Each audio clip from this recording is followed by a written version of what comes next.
thank you so much for honoring our invitation and for being here on time. We will soon be kicking off the program. Thank you so much for taking time off your busy schedule to be here. We have a lot planned for you. You'll definitely see the top contestants who are in the room with us. You will get to meet those that will be competing today, and you will be part of the award ceremony. Yes, that is something that you will be witnessing.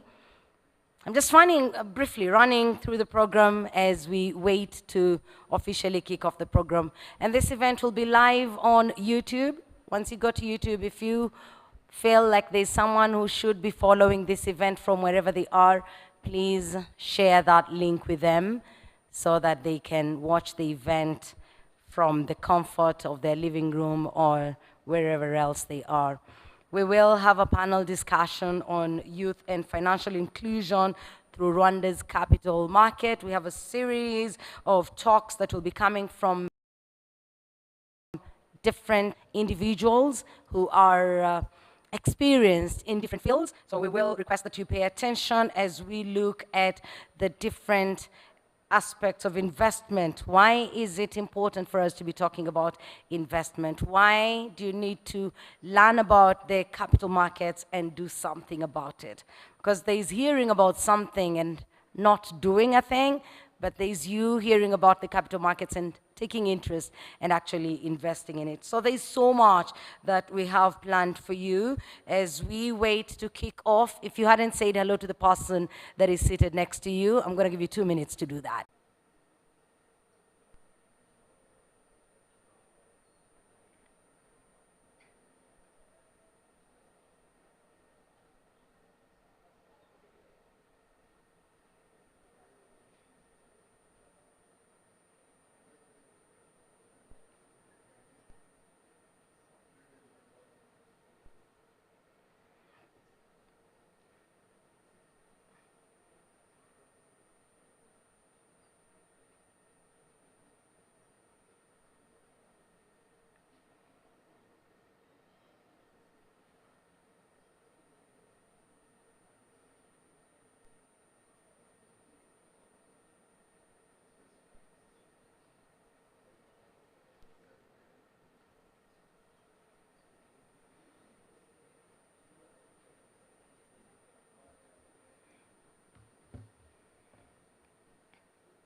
Across Rwanda, a powerful movement is taking shape, the Capital Market Youth Forum, organized by the Capital Market Authority Rwanda in partnership with the RNIT.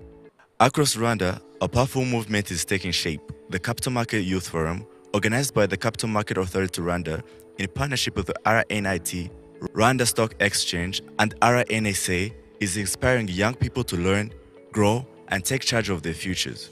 Across Rwanda, a powerful movement is taking shape, the Capital Market Youth Forum, organized by the Capital Market Authority Rwanda in partnership with the RNIT, Rwanda Stock Exchange, and RNSA, is inspiring young people to learn, grow, and take charge of their futures. At EAUR Nyagatare, we connected with an ambitious group of students. ULK Gisenyi welcomed us with incredible energy and engagement. At Ines Ruhengeri, young leaders came ready to learn and grow. While UNILAC brought together aspiring minds full of purpose and drive. In total, over 2,700 students engaged with us physically throughout the Capital Market Youth Forum Country Roadshow. It is a pleasure to see you, CEO, CMA, CEO, RSC, the CMA Technical Advisor, distinguished guests, our dear students, contestants, ladies and gentlemen, good afternoon. Muraho Neza. Wonderful to see you all. Thank you so much for honoring our invitation. A warm welcome to the inaugural Capital Market Youth Forum. We will call it the Capital Market Youth Forum 2025. Thank you. It is the beginning of something big. To those that are watching us online, thank you so much for being here. And please do comment on the video as the program goes on and kindly share it as well with any person that you feel should be part of this conversation. My name is Jackie Lumbasi, and it is an honor for me to be your MC. Now, every time I am at an investment event like this one, and I've been doing this with Capital Market Authority for a while now, I stand up here and I'm so jealous, almost dying of envy and jealousy. Why? Because when I was your age, I never had an opportunity like this. And so please consider yourselves blessed, privileged, and never ever take this opportunity for granted. All right? Please do. This I'm addressing to the students, not to the seniors. The students, are we together, eh?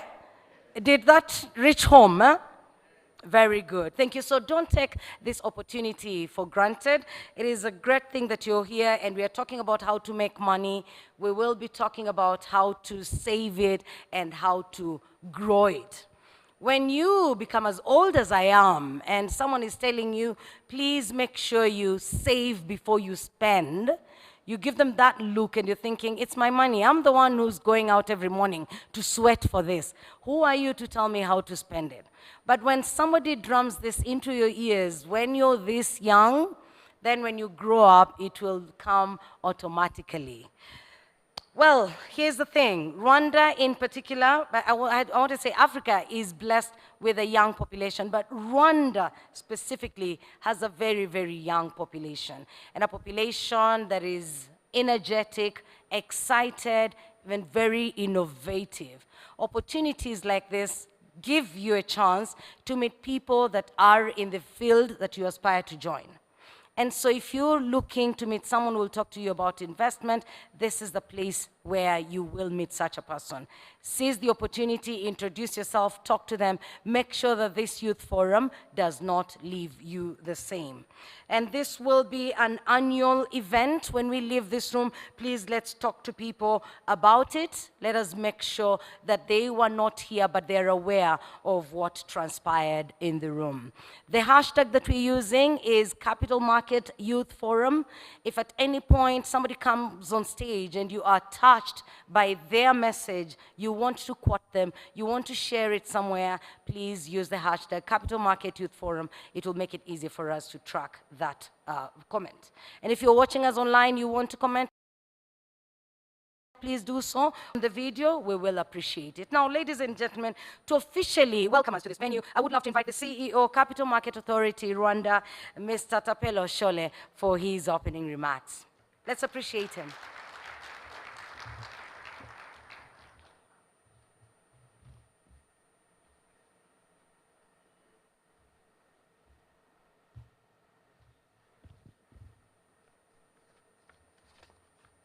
Thank you, Master of Ceremony. I was telling her that I only see her once a year. The last time I saw her was this time again. Honorable Minister of State for Resource Mobilization and Public Investments, Minister Tesi, CEOs of our support institutions, partners and stakeholders, contestants and students, distinguished ladies and gentlemen, good afternoon. Allow me to first sincerely thank the Honorable Minister for gracing the Capital Markets Youth Forum with her presence today. It is both an honor and a great pleasure to welcome you all to the Capital Markets Youth Forum 2025, as it marks another significant milestone in our collective journey to nurture the next generation of investors in Rwanda's capital markets. In response to the evolving needs of our youth and market at large, we have repositioned the Capital Market University Challenge into a broader platform, the Capital Market Youth Forum, allowing us to engage more widely and meaningfully with students, young professionals, and communities across the country. This enhanced program is anchored on 3 key pillars. First, outreach and engagement through nationwide roadshows and community sensitization activities. Second, the competition itself, where participants not only demonstrate their understanding of capital markets, but are rewarded with actual investment instruments such as shares, units, bonds, thus giving them first-hand investor experience. So those who are going to be in the finals are going to be receiving an actual portfolio. And third, practical exposure through internship opportunities with the support of Rwanda Stock Exchange, and I thank Celestine for this at RSE. Our top winners will receive internships within the capital markets industry to deepen their knowledge and gain valuable professional experience. I wish to express particular gratitude also to Rwanda Stock Exchange, like I said, for continued support and for graciously committing to host all the top 25 contestants as interns. I thought you would clap hands because it's a good thing. This opportunity will enrich their understanding of capital markets and serve as a bridge into future careers. We are equally grateful to our other great partners, Rwanda National Investment Trust, RNET, for their active support throughout the road shows in all corners of the country, and for their standing firmly beside us in promoting financial literacy and cultivating an inclusive culture. In addition, we sincerely appreciate the partnership of all market players who also played a very crucial role in the countryside roadshows: BK Capital, CDH Capital, Mo Capital, Faida Securities, and many others who have supported us in this year's edition. Over the past decade, more than 10,000 students have participated in the Capital Market Challenge, a clear testimony to the growing appetite and readiness among Rwanda's young people to engage in meaningful discussions. This alone, we registered 571 contestants, and today we are going to honor the top 25 outstanding participants who will receive awards totaling 6 million Rwandan francs, distributed in shares, bonds, units, and laying a foundation for them to be active investors. In conclusion, I extend my deepest appreciation to all our partners, our sponsors, our academic institutions, and our parent ministry, MENECOFIN, for the dedicated support to CMA. Together, let us continue to build a vibrant, inclusive, and resilient capital market that empowers our youth and contribute meaningfully to long-term development. Marakoze.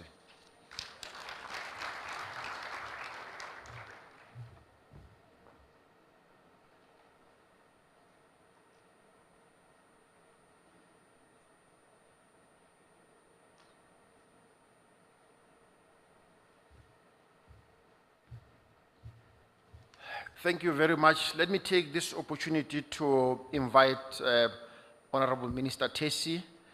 She has got a packed schedule, and then she's just going to deliver a short speech, and then she will going to leave us to continue with other important government work. Minister, may I request you to deliver the speech? Thank you.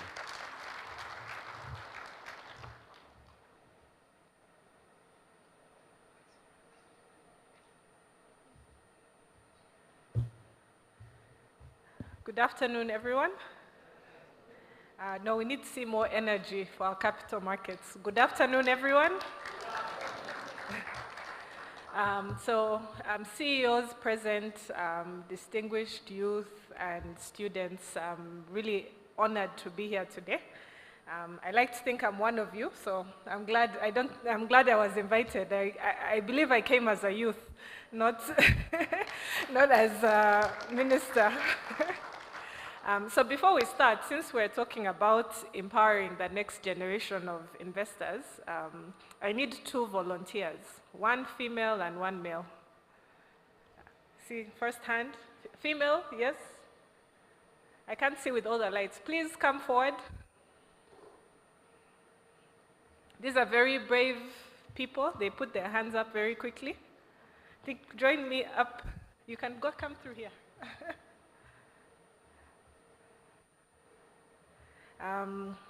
So I thought since we're talking about empowering next generation, we should also have we should hear from the next generation of investors.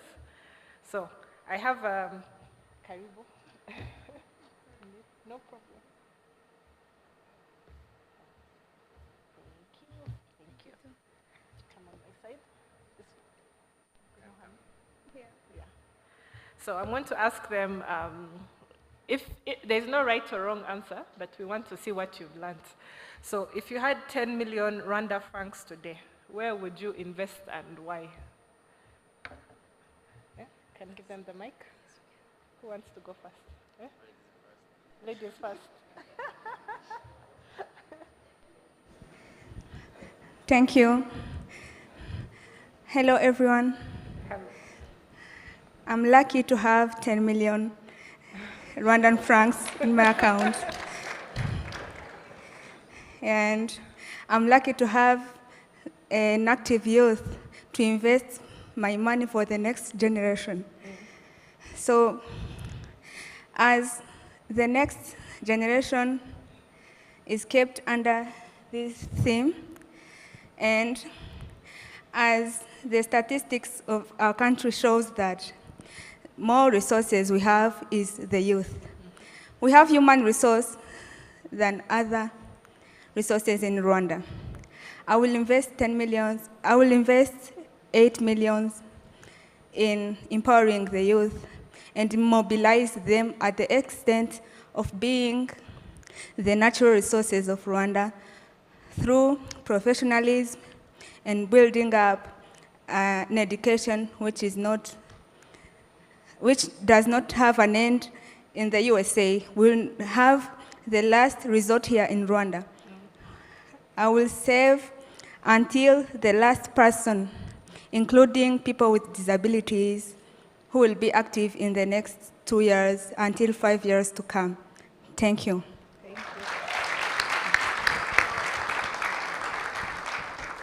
Hello. Okay, thank you. I'm here by the names of Pascal Muhire, and I'm a student from UNLAC. So for me,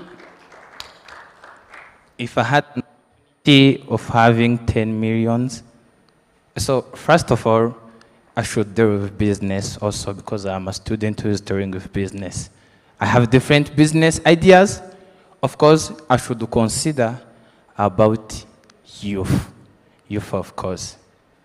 My business should also empower both women and girls, especially the young, talented kids. For example, because me, I like To thank our volunteers. I think as we talk about investing in the next generation, they've brought two very important sectors. We're talking about sports, we're talking about education, but these are just a few of the sectoral opportunities that are there. If you asked me where I would invest 10 million, for example, I would invest in bonds as someone who has a very busy schedule and you don't always have time to run a business. There's also opportunities beyond the business. You know, some people put their money in business, some of us will put our money in activities where we can sit and it makes money for us. So I thought that was just to have at least a sense of when we are talking about investing and capital markets, what are we talking about? As a country, there's so many opportunities for growth. We've heard about the opportunities with youth. There's a lot of opportunities in different sectors, and what capital markets are coming to do is to bridge how these opportunities can get access to finance, and access to different types of finance. Sometimes you need equity, sometimes you need debt, and that's the opportunity that's available to all of us going forward as we think about how do we bridge, how do we make, achieve our development ambitions, but how do we do it in a way that makes not only the country wealthy, but also makes individuals wealthy. So I'm really honored to Capital Markets and Rwanda Stock Exchange and everyone who's in the room today for organizing this important event, because going forward, a lot of our future is really going to rely on private sector and investment. And it's important that from a very young age, we have our citizens aware of, first of all, financially literate, but going beyond financial literacy and inclusion to prosperity and understanding how you can drive the growth of the country. So a really warm, a lot of gratitude to the organizers of the events, but also to many of you who have agreed to participate in all the events leading up to this youth forum. And I think this is just a show that it's not just today, that this is a journey that we're all on together. I think this forum is beyond today when we think about the long-term journey that we are on to build our country. It's events like this that allow us to make sure you're equipped with the knowledge, the tools, and the confidence to start to play a role in building our financial future. And capital markets, sometimes they sound very complex. The language is new. But really at the core, it's very simple, and it's also very powerful. How do people save? How do people invest? And how do we take more ownership of the growth in our country and for our companies? My own journey, my first job actually, maybe to share, my first job when I graduated from university was on the Bank of Kigali initial public offer. It was the second IPO on the Rwanda Stock Exchange many years ago. And it was really a defining moment for our capital markets at that time, because not only was it, the first IPO was Heineken and Bralirwa, but with Bank of Kigali, it was a local bank. So being able to have more Rwandans participate in owning the local banking champion It was the largest share issue at the time, and it also had the most participation from Rwandans because the government was very intentional that they wanted as many Rwandans as possible to own a share of the bank. And so starting from 12,500 shillings at the time, people could own BK shares. And I think that spoke to, now it led to more opportunities, not just equity opportunities, but debt opportunities that we've seen in the Rwanda Stock Exchange today. But also other initiatives such as the unit trusts that have emerged, whether they are government-led or led by the private sector.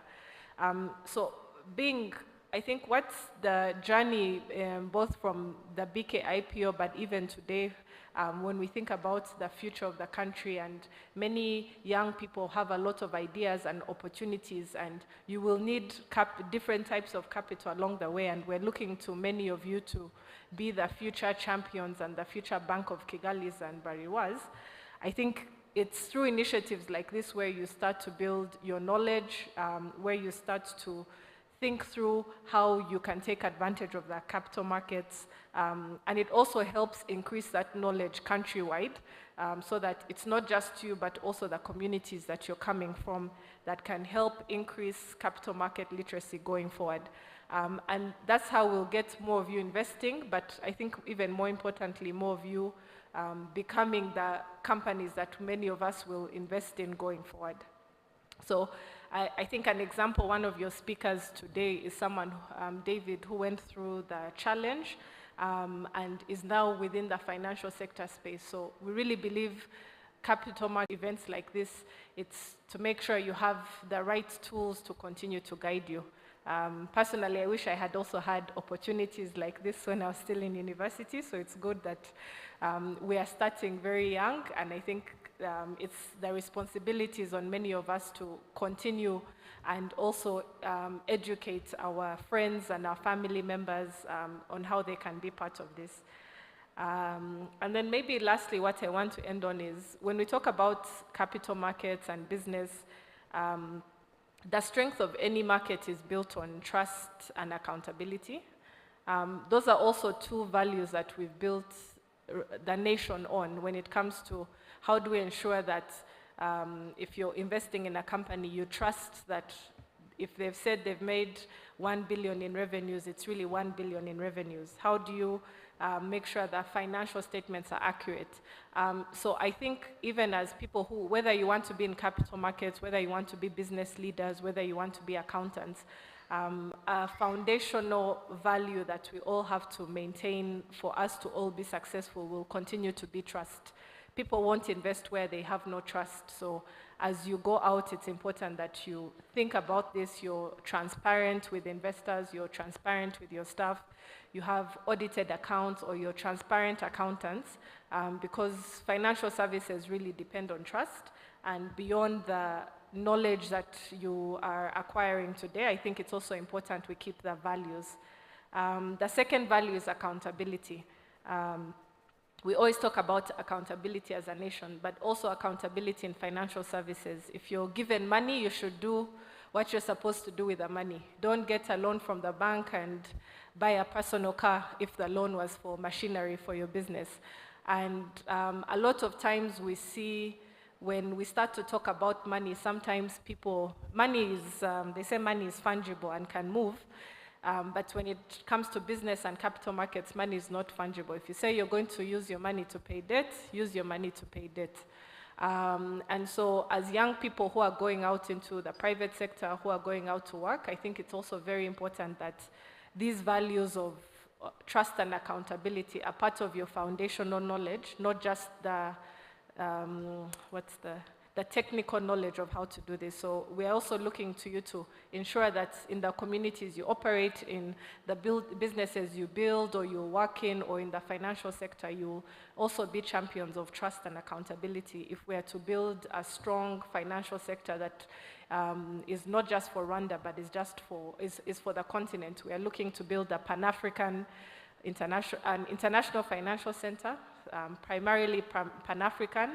And that requires talent, which is all of you in the room, that requires trust, that we say if people put their money here, their money will do what we say it's going to do.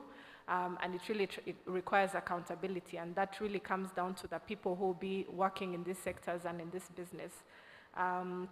So I think as we close, I want to encourage you that, start now, start investing as you spend. Even little money can count when it comes to participating in the financial sector. And the good thing about capital markets is it compounds, it multiplies, and there's opportunities to invest where you don't even have to do a lot. You just have to have that discipline to put money aside. But more importantly, as leaders leaders of business, leaders in the financial sector going forward, remembering that beyond the technical capacity, we really want leaders who are trustworthy and accountable and disciplined. That will be, because we're only as strong as the trust people will put in our financial markets, and we'll all be able to benefit. So I really want to thank you all for participating. I want to encourage you to continue on this journey. It shouldn't end here with a challenge. It should read the newspapers about what's happening in the economy, invest when you can, even contribute ideas as to how we can continue to grow the markets. And we're looking to you as the future to really shape our markets, and as future investors, a lot of faith is in you, and thank you all for participating today, and thank you to the CMA and to all the different partners who have been part of this journey, for your work in getting us here today, and we look forward to shaping the capital markets together going forward. Thank you very much.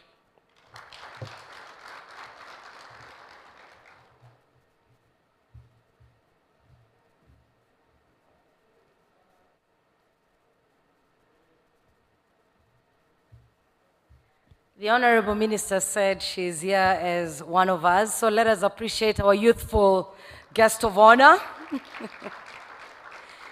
the Minister of State for Resource Mobilization and Public Investment. I like what she said, that when you invest in the stock market, you are in the capital markets, you're making an individual rich, but you're also making the country wealthy.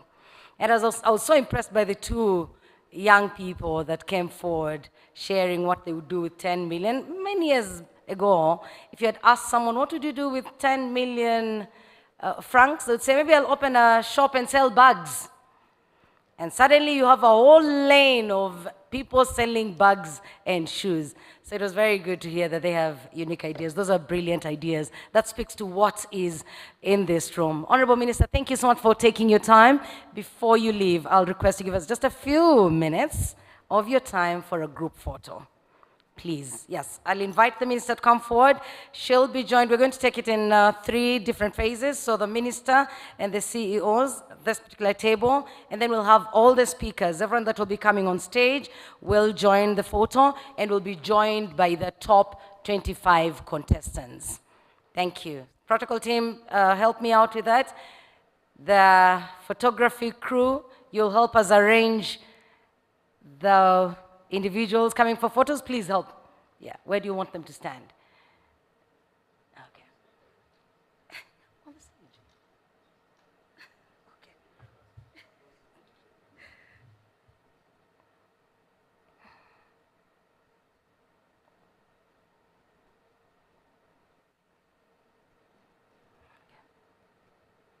When that is done, I will request the panelists all the speakers that will be coming on stage to join the photo, and then the students will also come through, and now the students are the ones who will come on stage. The top 25 contestants. So can we now have the speakers, kindly?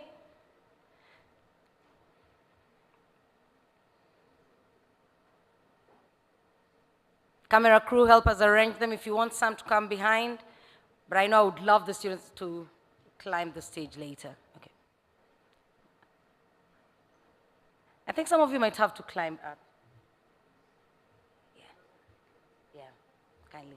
Judges, yeah, some of you could come in.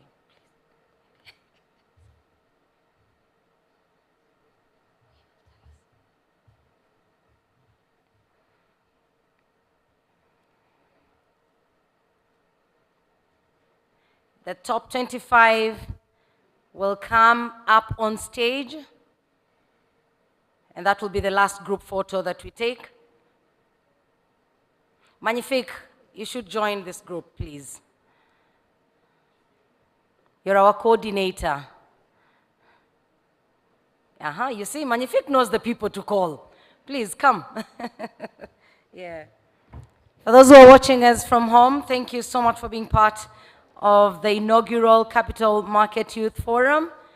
Our hashtag is Capital Market Youth Forum. Please make use of that if you want to share a thought or a comment. As soon as we're done with this, we will have a conversation. It's a panel discussion. Find a place. As soon as we're done with the photo op, we will have a panel discussion. We will continue with the rest of the program. We have a lineup of incredible speakers. Please make sure you're in the picture. Yeah.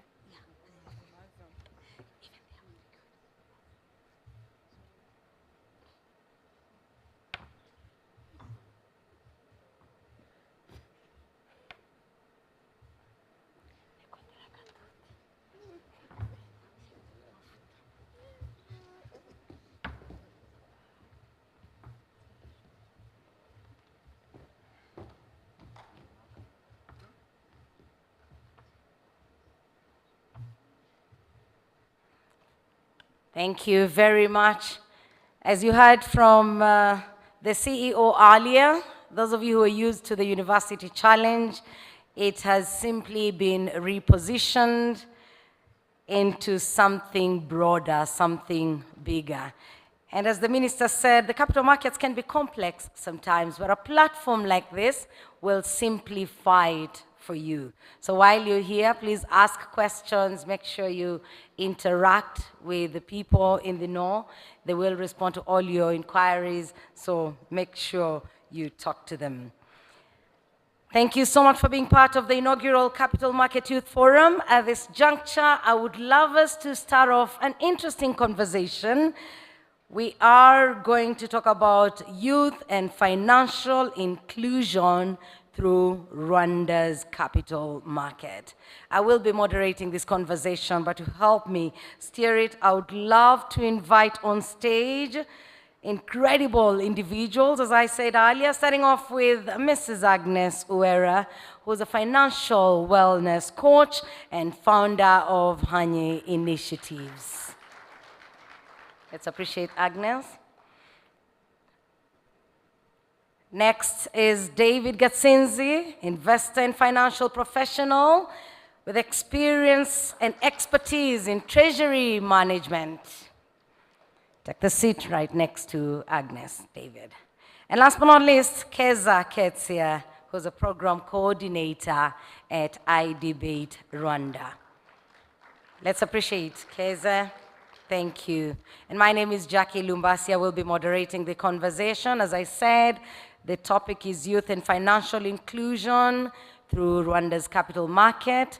We will get to know the speakers. I have a few questions that I'm going to ask them, and then we will open the floor for your participation. So please pay attention and prepare those questions.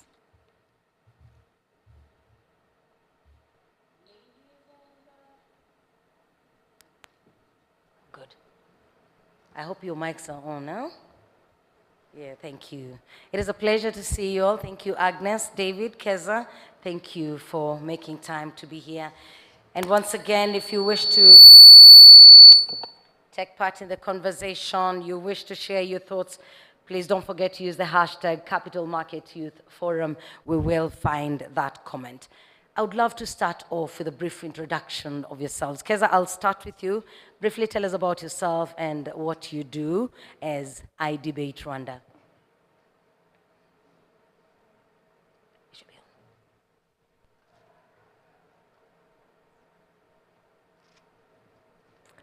Hello, my name is Keza Ketsia, and I'm a program coordinator at iDebate Rwanda.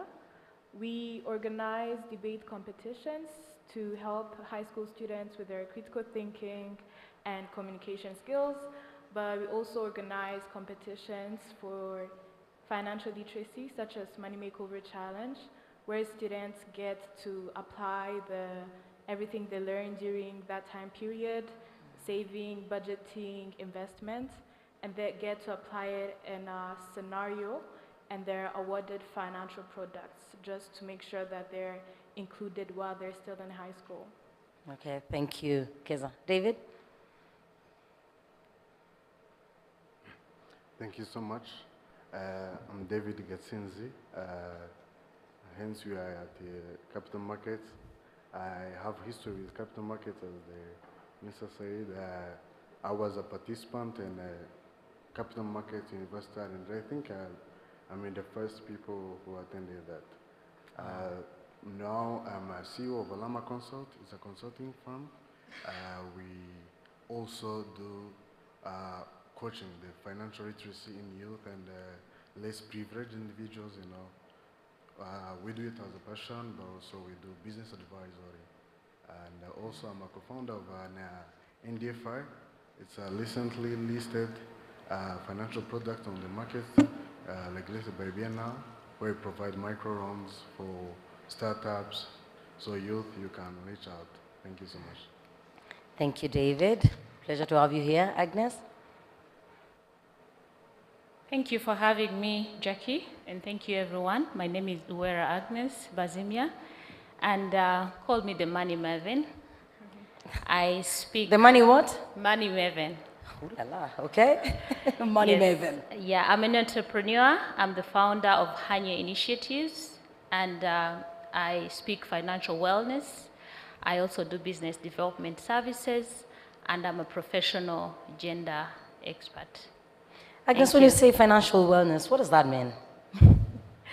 Yes, I thought deeply about that, and it's mainly to do with thinking about finance beyond the numbers, thinking about finance using the wheel of life, speaking about your spiritual, your emotional, social, physical, financial, name it, wellness. So it's how do those connect to you as a person beyond the numbers. Yeah. Yeah. In most cases, people give an excuse. Agnes, I'm still with you. People give an excuse of, I do not have enough. So even when you go to them and talk to them about wellness, they'll be thinking, you're talking to me about money and I don't have enough money even to eat. You know, I am just struggling, surviving. It's hand to mouth. How, when you're going to talk to someone about wellness and you're talking to someone about money and you want them to have a look at it wholly, where would you tell them to start that journey, the journey of saving, the journey of investment, when they're telling you they have limited resources? Yeah. Thank you so much, Jackie.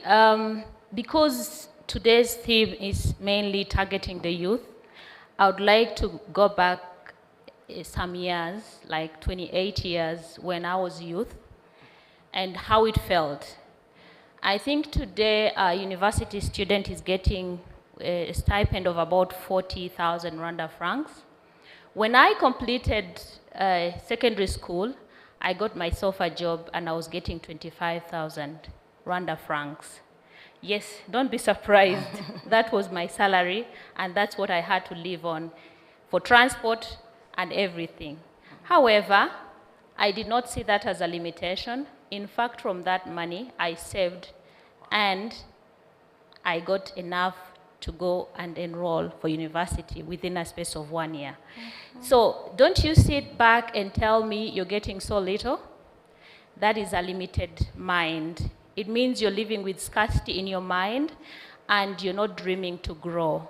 So for as long as you want to achieve something, it's very, very important that you save. And it doesn't matter, even if it's 500.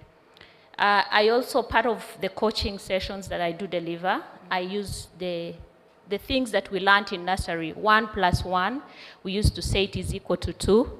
But in my course content, 1 + 1 is equal to a bundle. So when it's 500 today plus another 500, at the end of the day, you'll get enough to invest. So, Jackie, when you say that people say, oh, I earn so little, I understand, because I'm not an alien. I understand what it means, but it is from the sacrificial efforts that you can save 100 or 200 or 500. Yeah. Let me maybe pause You've it got at to that. sacrifice Yeah. So it is a little bit, sacrifice, yeah. it is the projection and knowing what is it that I want to achieve in the next 1 or 2 years. And maybe because I'm speaking to youth, just to add, it's very important that you don't act in a hurry. You know, I could have said, you know what, I have sat home for a year and I haven't started university, so it is all gone. But I wasn't in a hurry. I knew what I wanted, and time was not, it wasn't what I was focusing on.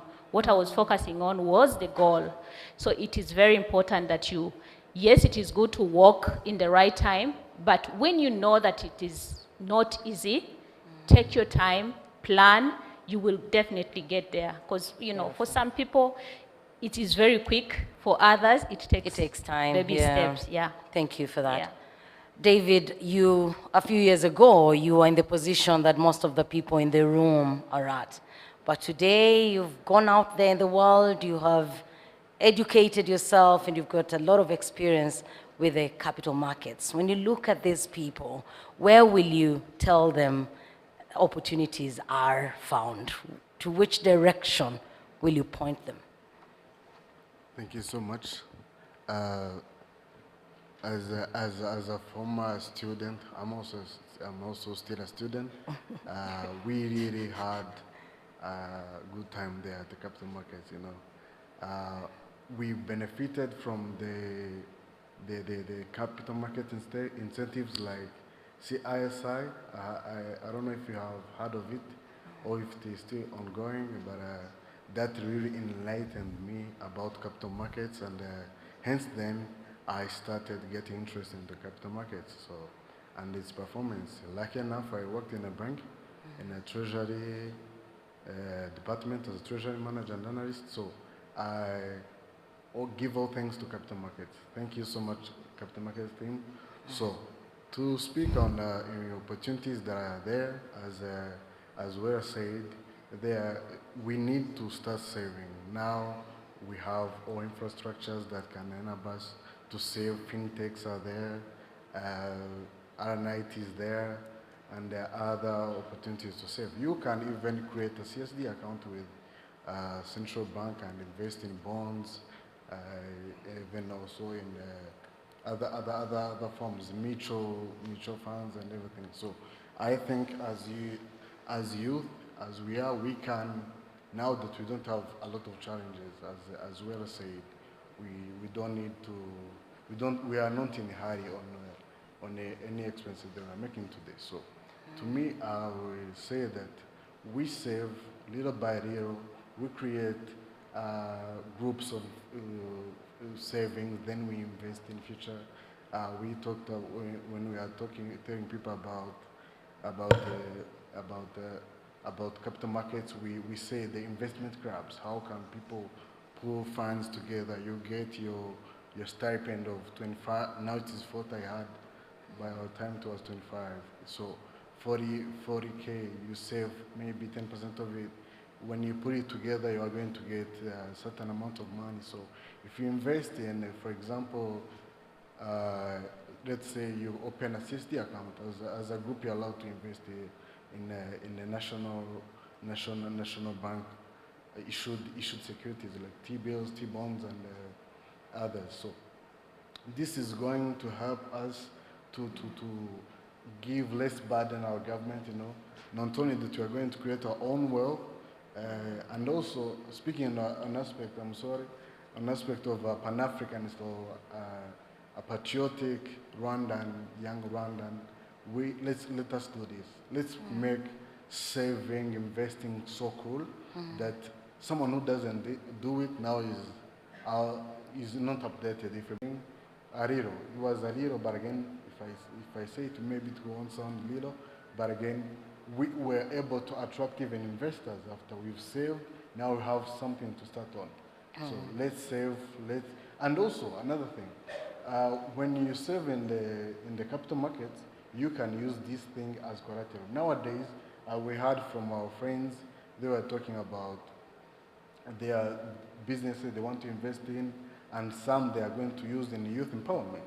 So let's take it as our assignment, and I think it won't be hard because we are building our wealth, but also contributing to the growth of our economy, and then we'll be proud generation in the future. Thank you so much. Thanks for that, David. Keza, does a university student have to wait until they're done with school, graduation, before they start saving? Or is there a way you can tell them to start saving today? Because they could be earning today, but they don't say they need to save. They will say we don't have enough money. Eh? They will say They'll say they don't have enough money. Yeah. Imagine, oh yes, like for about 15 years of employment, I didn't have enough money to save. So imagine what the university students will say. Keza. For university students, I think mainly in the culture we're brought in, it's very hard for us to think about saving.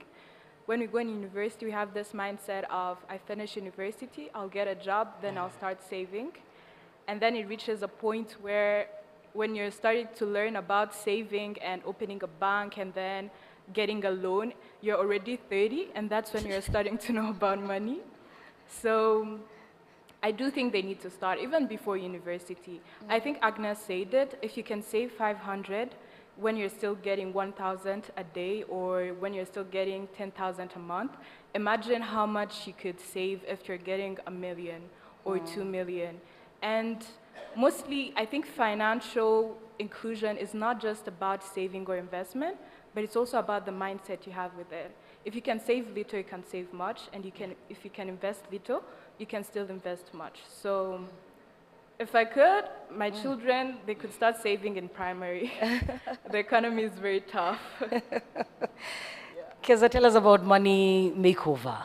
Oh. Yeah. Money Makeover is it's a program that started last year with a partnership with BK Foundation. Now, we had seen that the issue that happens is that most people achieve financial freedom, and by financial freedom, I mean they start not living paycheck by paycheck when they're 30, 35, and we realized that there is an opportunity in high school students. What if high school students knew about financial literacy while they're still in high school? They know about saving, they're introduced to financial products such as investing, such as bonds, trust funds, and when they're outside, they start practicing it. That means the duration to which you achieve financial freedom is being reduced little by little. So Money Makeover Challenge was a challenge built on that. What we do is we have students from different schools. They're trained in financial literacy for 5 weeks, and then we have a competition, which is the challenge, and we give them a hypothetical situation. We say, for example, the family of John has this financial crisis. They cannot afford this. Their budget is succeeding. They don't have any emergency fund, any savings. You, as someone who has been through the Money Makeover Challenge program, what can you do to help them to make their life financially free? That's interesting. How do people get to participate? Do you look for them or they come looking for you? Last year was the pilot year. Okay. So for the pilot year, we had to look for them. Since iDebate works with very different secondary schools, it was very easy to choose the schools. We started small. Last year, we did about 30 schools, and 1,500 students were trained in basic financial literacy, and 90 of them were introduced to at least one financial product. By that, I mean a saving account, a trust fund, and Aguka. And in June, they'll be getting stocks and bonds. So, yeah. Okay. Thank you. Now, your core business at iDebate Rwanda is public speaking. You're teaching people, giving them confidence and all this. How do we bring public speaking into a financial space? Because for the longest time, people thought the best public speakers should be radio presenters and TV presenters, or they should be CEOs. Presidents. Oh, presidents, thank you very much. But today here we are talking to even young children about acing public speaking. So, funny thing is that there was a survey that was done, and one of the biggest things people fear The second one, I'll start with the second one, is death. And the first one is talking in front of a group of people. That means doing what I'm doing right now, speaking in front of a large audience. So you would understand people would rather die than speak in front of a large audience. That is what the survey said.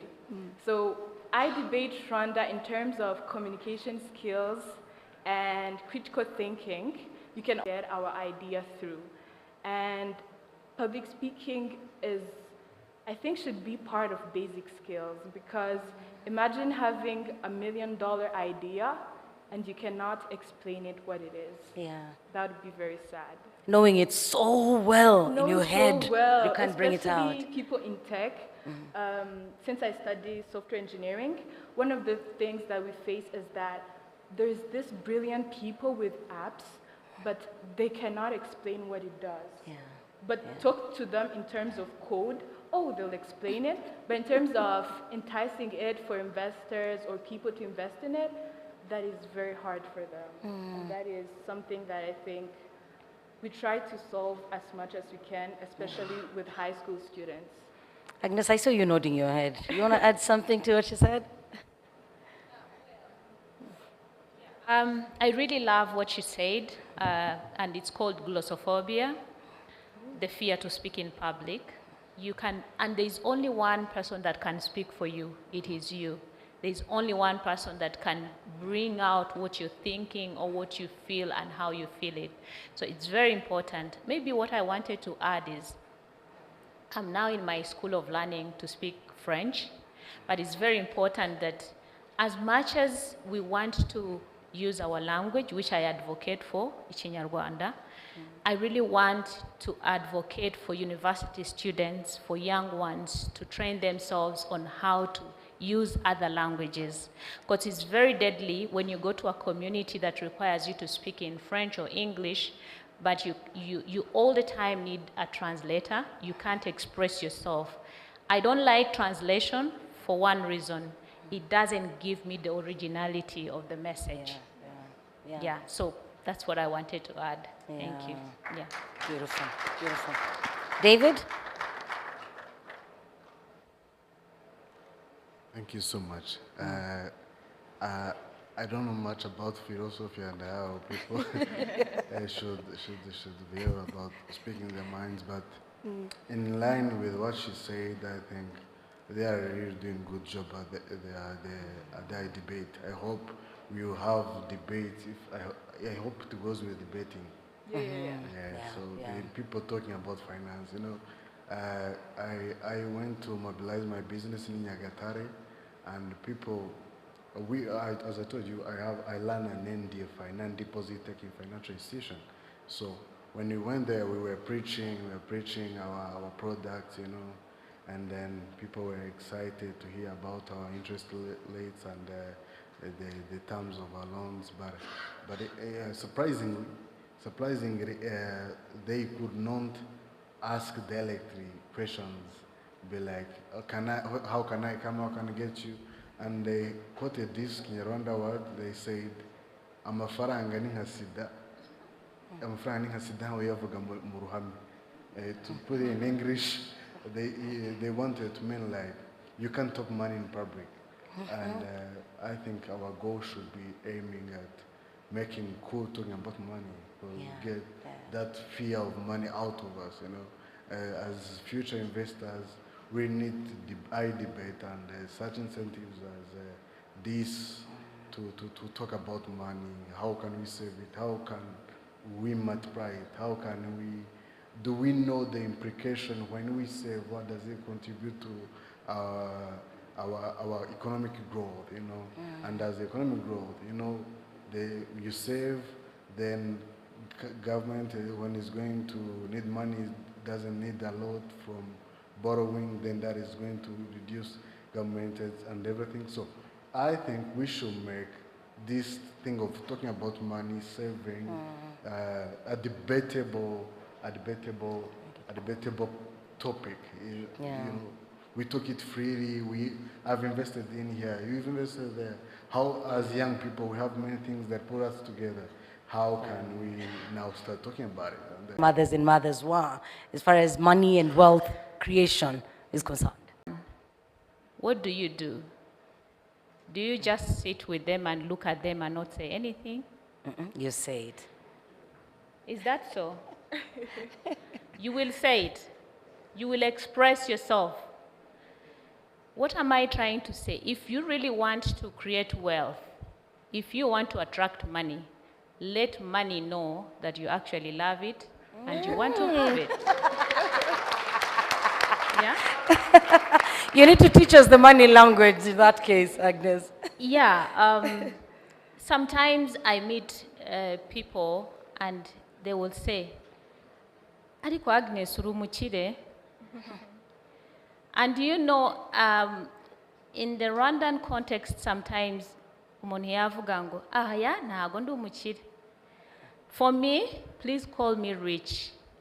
Actually, call me wealthy because that's what I want to attract. And why am I saying that?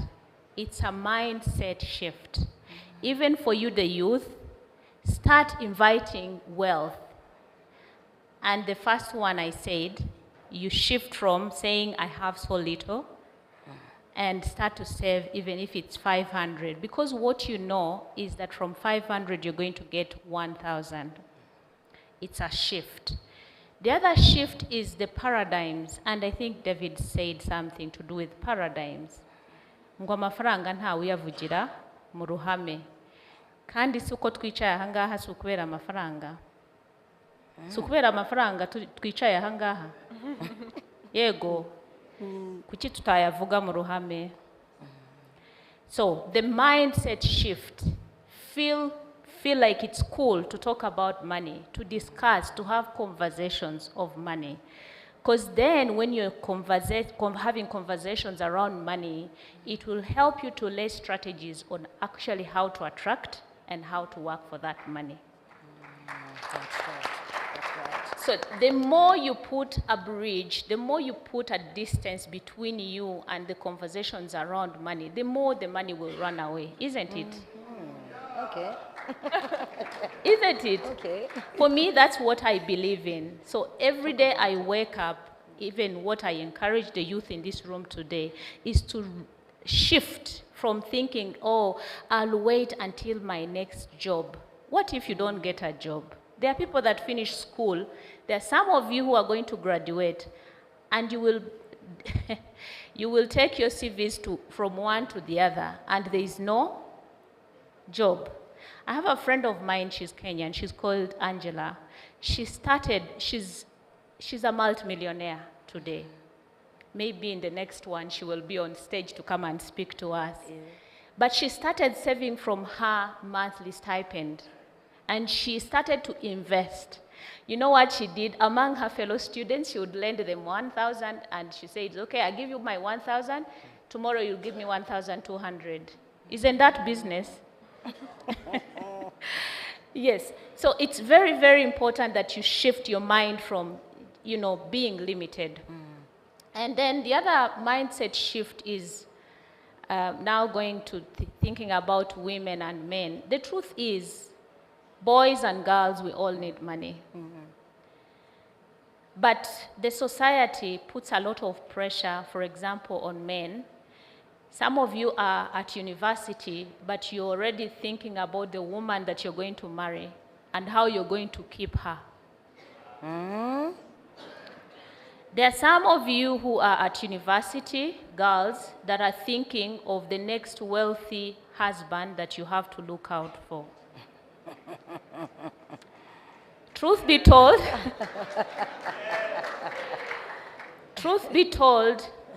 in the modern day and time we are in, we need to support one another. So being a husband or being wife does not rule out the fact that we need to put something to the table. Yeah? There are strategies I've had, and through my YouTube channel, I will give you conversations. There are strategies like one man will say, a young man will say, I want a woman who works at Capital Market because I know they have a lot of money. She's loaded. But then you ask yourself, are you not going to be a parasite?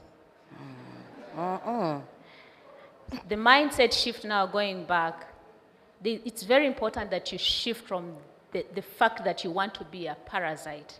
For me, from the word go, as I told you, from my 25,000, I decided I was not going to be a parasite. I fell in love and got married for love, but I didn't fall in love because I was pursuing money. You already had your money, eh? You had made enough money. But you know, as a girl in the African context, I would have said, you know what, my money is my money. Well, I still say that. Yeah? I still say that. Yeah. My money is my money. His money is ours. Please, I encourage, especially the Rwandan youth, and really be grateful to Capital Market for giving us this opportunity to speak to you. Everybody needs bread, everybody needs support. Sometimes your husband will fall sick, sometimes you will fall sick. Sometimes things are not moving well, other times they are moving well. So it's very important that it's a collaborative effort. The other as you conclude, Agnes. As I conclude, the paradigm shift that is very toxic is procrastination. There is one wise person, Rose O'Neill, who said that procrastination is the pretense that God owes you another day for you to do what you should have done yesterday. Did I make that clear? Don't sit at the university table and pretend like you're going to keep shifting things to do them in the next 6 months. Let me give you an example. If today I started saving 500 and tomorrow 500, and my colleague David does not save anything, who will be financially okay at the end of 6 months? You. I will be okay. But because he's procrastinating, he's shifting until he has a lot of money, which may or may come. But I will have made a step forward. The other one, Jackie, to conclude on this, I speak financial wellness, and financial wellness has something to do with the mind. So the more I teach myself to save 500 every day, the more my mind gets settled on doing away with 500. So it's a mindset shift.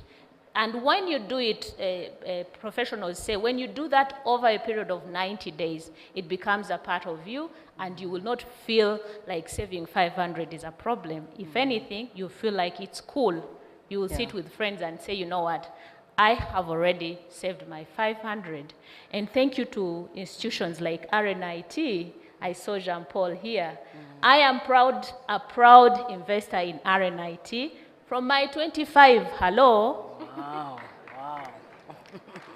Let me conclude there. Fantastic. Thank you, Agnes. David, to the young people in the audience and even the adults who haven't yet started saving or investing in the capital markets, I'm sure it's a journey that cannot be smooth all through. What sort of challenges should a beginner brace themselves for? I don't know if I get you when you said challenges that they may face. Yes, the challenges that they might face. We're talking to people about investing in the capital markets, and we're not going to sit and lie that it will be smooth all through. There could be ups and downs, just like it is in life generally. So what would be the ups and downs that young investor should anticipate? Thank you so much. Actually, in Rwanda now that our financial system is now working from growing, we don't expect a lot of downfalls or of downs. It's more of ups. Okay. You know, it's more of stable. As the minister said, when you invest in the capital market, it's different from investing in, for example, buying a car. You know, some people be like, I'll buy a car with 5 million, in the next 2 years I'll sell it at maybe 6 million. I expecting 1 million margin. So the difference in the capital market, it's you know, there are different capital market products, you know, but most of them are fixed interest rate. You know, for example, if I'm going to invest my 5 million, I know If I invested in a 12-year bond with 12% of interest rate, I'm going to be getting my coupon at a fixed rate. So we also have to see where we're investing, and we already have an umbrella that we work under capital markets, you know, the BK, Aguka, those are such safest investments, and RNIT, those are stable investment schemes that you can put your money in. And also we have the now national treasuries, like for example bills and bonds. You can reach out to RC, you can reach out to any bank, commercial bank they work with, and start investing a little by little. I think now, the last time I checked, you can start investing even in a treasury bond, you know. I think they even bring this proud. You are lending to the government. You are lending to the government. I think you'll feel better. With your 100K, you can invest in treasury bond, and you will be getting your stipends, coupons accordingly after 6 months. So those are safest investments, but also there are others. There are fintechs that helps with the savings. They are now the more cash. I know many use it to borrow, but you can even save there. So not advertising them because they didn't pay us, but there are several fintechs channels where you can invest. You can invest as zero, I think, from 2000 and RNIT.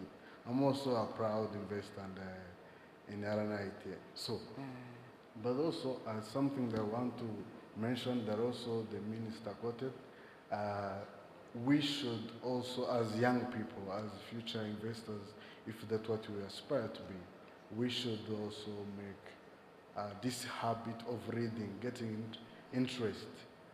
Be it you are doing software, you are doing mechanical, maybe for us, we are lucky enough, we are also in the financial markets, but all that I can ask my generation is let us get interested in the financial matters, the money matters actually, to know the impact and to know why am I saving? Am I saving for my self-honoring? And I think our readers and government doesn't ask a lot compared to what they give us. We have everything now. We are different from them. You know, she was talking about saving from her stipends, but now you go to the bars, expensive places like this one, you find youth there. And so you have money nowadays. We have money, our generation, compared to others. So let's also build this culture as economy grows, as we now have access to funds, as now your father or your relative gives you 10,000 for transport fees or something, then let's take 1,000 and save it in RNIT or in the capital market product, or save it for future use. We define savings, we define investing, we get cool with it, we boost. We make the Rwanda next financial hub. Yeah. Thank you so much. Thank you. We will be coming to the floor in a few minutes, so prepare your questions and comments. The microphone will be going round, and you can ask any of the panelists a question. Keza, before we go to the audience, some people have a very toxic relationship with money. They don't see eye to eye. Like, money comes, it goes, it goes. Somebody works so hard, but they just don't have money.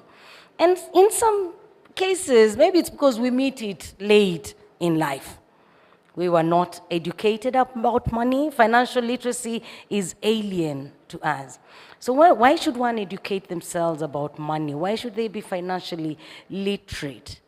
For the sake of their long-term relationship with money. Because we're supposed to have a good relationship with it. Yeah, I do believe everyone does have a toxic relationship with money. We want money, money doesn't want us. It's a push and pull thing going on. But honestly, it's also that we don't understand money. I don't think money is meant to be hold on until. I do believe money is meant to be invested, money is meant to be multiplied, if that's what I would say. There is this quote in a book I read: would you rather work for money, or would you rather money works for you?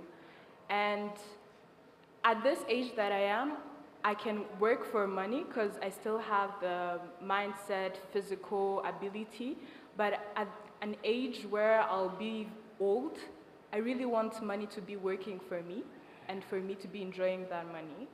And that cannot be achieved when I've started touching, or at least investing my money when I'm in my 30s, when I'm in my 40s. And that can also not happen if I've never planned for retirement.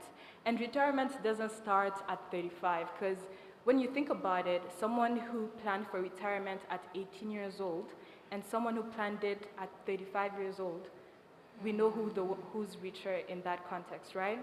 Yeah. So I think the toxicity between money and human beings, it will always be there, but you have to be clever about it. Money requires critical thinking. You have to be able to say, is this a need or is this a want? You have to say, do I want to be happy now, or do I want to be happy in December?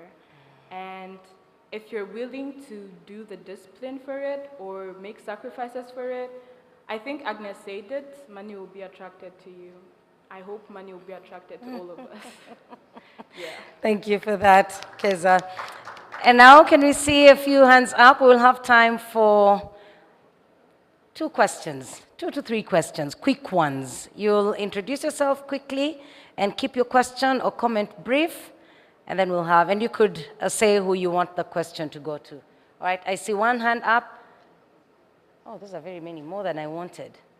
Okay, I had said 2, 3. We will stop at 4 questions. So 4 hands, 4 questions. There's one there that went up fast. Somebody has a microphone?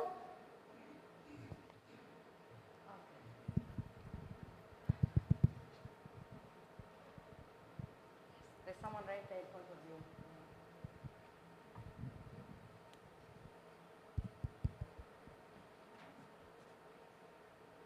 So we will ask all the questions at once, the 4 questions. We'll ask all the questions at once, then respond to them. Then I'll ask the panelists one final question before we can close the panel discussion. Thank you so much, Shadamas. I'm a Forex and crypto analyst. I'd like to dedicate my question to Agnes. My question is, how can we relate this culture of saving, this culture of investing in capital market to this problem of inflation? Because we see some currencies depreciating, and I'd like to know, maybe some person may say, let me buy a land, maybe in 3-5 years going to multiply. So another one may say, let me buy bonds, it's going to bring some capital, so I mean some profit. So I would like you to relate this problem of inflation to this investing in capital market. Second question, I'd like you to tell me maybe how can we relate this saving. Can we say saving is a product of investment, or saving is an investment? Thank you so much. The next question.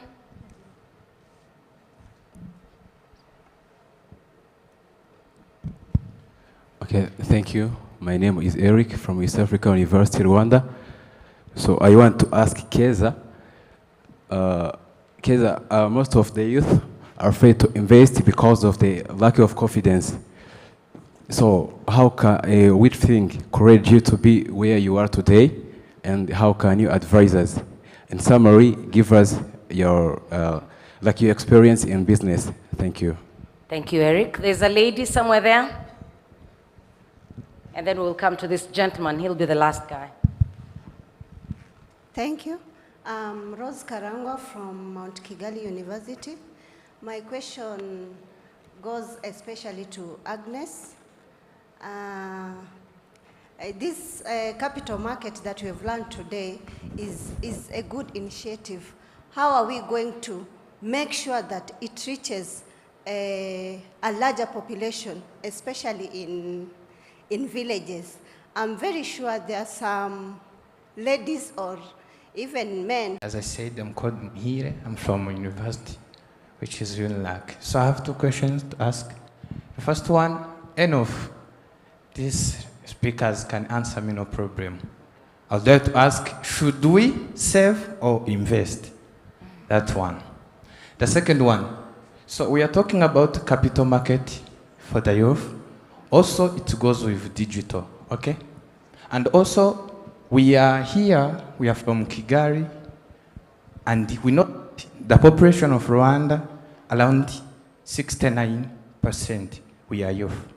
But we are here, less in number. I would like to ask, like, in which ways can digital finance widen financial inclusion gap among youth from the rural areas? Thank you. Okay, thank you very much. There's a young man there who's really pleaded with me. We'll have him and that's it, yeah. Then we'll come to the panelists, they'll respond to your questions, then we close. Yes, good afternoon, everybody. My name is Akarango Evan, and I wanted to ask Ms. Agnes one question. You know, you've told us that the more you do something, the more the pattern comes into your mind. And one French man said that money is liquid, and liquid we know can't be there, it keeps on flowing. So what are your saving patterns? Some people have 50, 20, 20, 10. Some people have 50, 30, 20. So what are your saving patterns as a financial wellness coach? How do you save in patterns? And what advice can you give to someone? Of course, we're not going to talk about the mindset of earning little. Now we're broadening our mind, but what are your saving patterns? Like, how do you tackle when you, let's say you get a salary, how do you tackle it at that moment? Like, you know, because you always have very many thoughts coming at the same time. Yes, and I wanted to ask also Mr. David, to the young people, especially as you have already increased from the saving positions, apart from saving, especially on terms of investment, and we know that bonds are high in value, you know, but we want to know where can now we get those opportunities apart from just keeping on our salaries, the small salaries that we get, but how can we now, where else can we get those financial, that financial help to be able to invest just as you did back in the time? Yeah, thank you. Thank you very much. Agnes, since you're on demand, let us start with you. You have very many questions. Yes, thank you. And I really believe and hope that capital market will sponsor another conversation like this, because from the questions it feels like there is hunger and there is thirst for this, right? From Damas, he says, how can we relate saving with the problem of inflation? Now, inflation comes not as something that we plan for, but it so happens. My own approach is that I do a thorough due diligence to invest in a vehicle where I know the interest I'll get will be over and above inflation. So what I'm trying to say here that is very important, that before you invest, you do a due diligence. And it doesn't end there. Even after investing, you need to keep checking whether your money is making profit. And then he also said that we need to relate saving and investment. Maybe the question is, where do you get the money to invest? You get the money to invest when you have saved for it, so it accumulates, and then you take it for investment.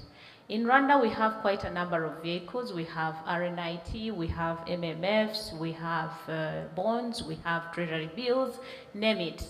And it's also very important that you go out there seeking for information. There's a lot of information online. Somebody spoke about digital. There's a lot of information. So inform yourself on what is available on the Rwandan market and how can I benefit from it. to underline is that you have to save. And I have a framework that I use. It's called Save, Invest for Growth and Value Creation. So you can only invest what you have saved. The other question from Karangwa, and possibly this, we will need the support of CMA to respond. She asks that, how can we deepen the reach of such interventions, such good initiatives? For example, my own small contribution has been, I do have a YouTube channel. It's called IGIHE Space.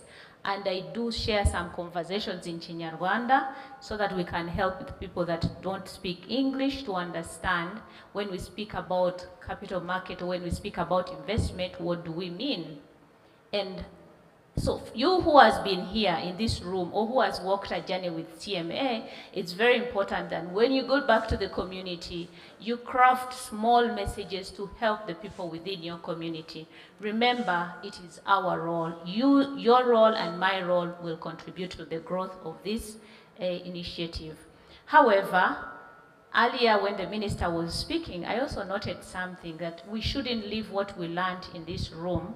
We need maybe through capital market, through different partners, craft initiatives that will help us to deepen this kind of information into the minds even of the youngest within our community. What am I trying to say? I love the game Monopoly. Who knows about Monopoly here? Monopoly, it's a board game. And I really love it even within my household. It introduces young children to investment at a very early age. So that's just an example, but as CMA, as partners, we can look out for how can we introduce investment at a very young age. I have been reading about the Japanese way of saving, the kakeibo, and so many others, and I noticed that for them, they start teaching their children at a very young age. So how can Rwanda tap into this kind of available information so that even our own, my children who are 9, 10, 12 years, how can I introduce them to this kind of discipline? Then I had Keza speak about the secondary school and university. Again, mu Kinyarwanda baravuga ngo nta mwana uvuka ngo yuzure ngo ahite yuzura ingobyi, sibyo? Bivuze ngo we have to start today, nurture our children into this discipline.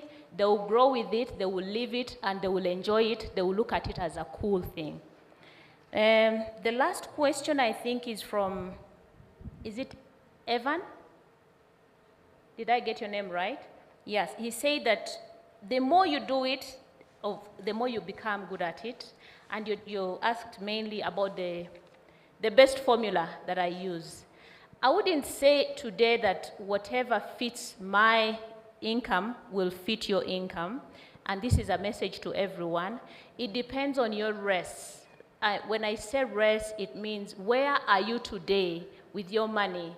Are you at on your marks? Are you at get set? Are you at the goal? So it's very important that you examine where you are before you choose a certain formula.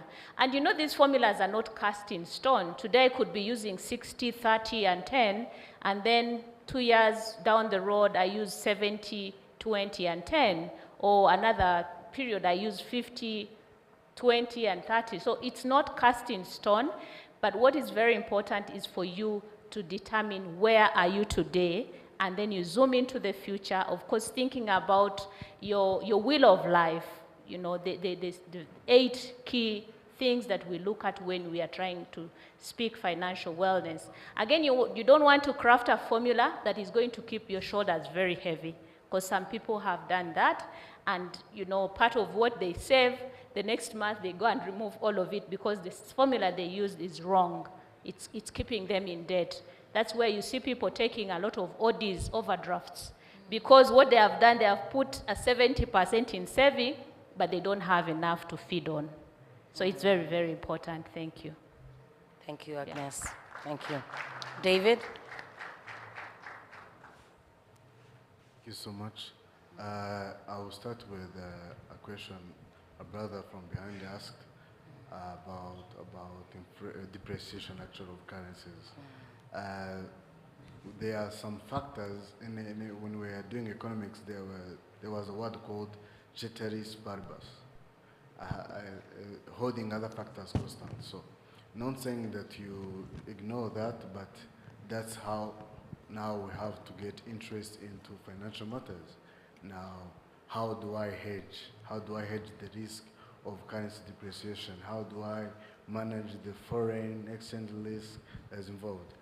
And again, you also ask questions like, the money that I'm going to get from this investment that I'm doing, am I going to invest it in or buy some stuff from the foreign countries? So I think that what will answer that is that we get interest in the financial matters. And also, thank you for raising that question. I would have asked it in the FinTech Forum that took place here, I think this year, to people like Tapero and colleagues. But this is now going to be our voice. Now I got like a revelation through these capital markets. Let this be our voice, talking about digitalization and also those hedging products. Can we hedge the foreign exchange risk? Can we hedge the risk of the inflation that arises? And those are factors that you should hold constant. So now this will give assignment to our regulatory bodies like capital markets, now to give us more products, financial products. Now we start going to derivatives. Then, as we said, making investment cool and saving cool, it should be something that you're able to do online, as the fellow friend said about digitalization. And I'm telling you, they are doing a great work. We have now many, like Ara Suite and other people are doing a tremendous work, and BNR automating the CSD account opening and everything. So we keep our voice up as a Gen Z generation, which does good, different from other countries. So let's make it our voice. Now these people, regulators, they will be forced now to develop more products that will suit our needs. But currently, digital investment is possible. RNIT is digital now. There are many other fintechs that are into savings, and they are licensed by trusted bodies like BNR and the capital markets. So they are there. You just get the interest, do research about it, and also, as we keep raising our voice, I'm telling you, we are going to get a good financial system that operates in our favor. Hence, we are young and we are into tech. Even when we come in such panel like this, we bring our phones. So we should have these products that will allow us to access the financial products. And they are there currently, even though the number is still small, but they are there. RNIT, I read something about BK Capital. I think the CEO is here, and there are incentives that are going to help us invest digitally, and also let us do informed investments to hedge the risk that it can be associated with the investments. Thank you so much. Keza? Let me first answer the question on digital literacy. I think it was asked if it could be used to bridge a gap between the type of financial digital literacy that rural area has and urban areas.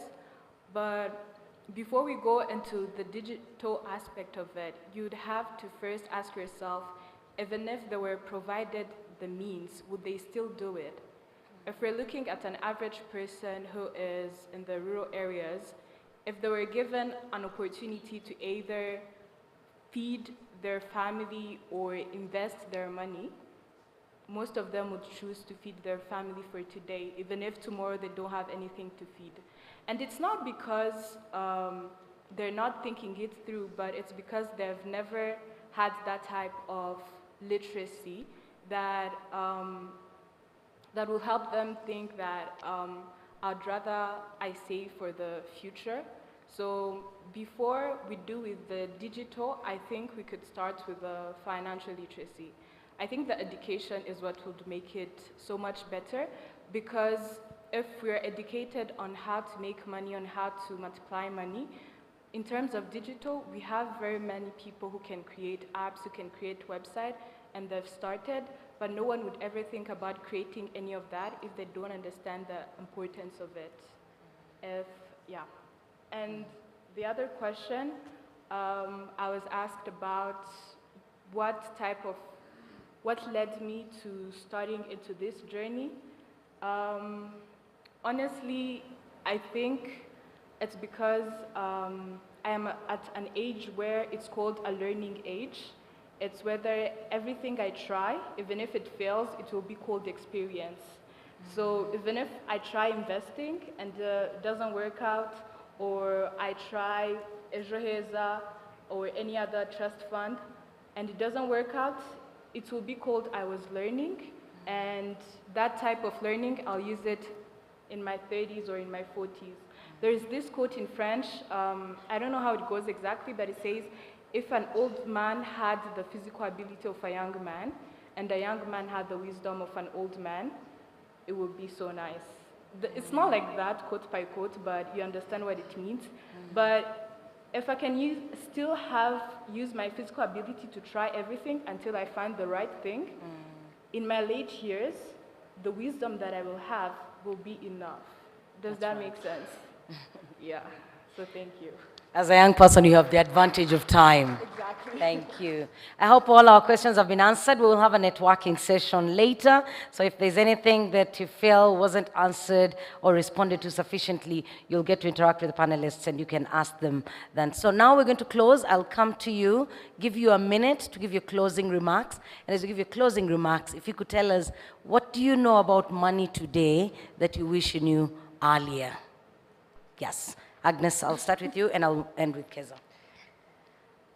What do I know about money today?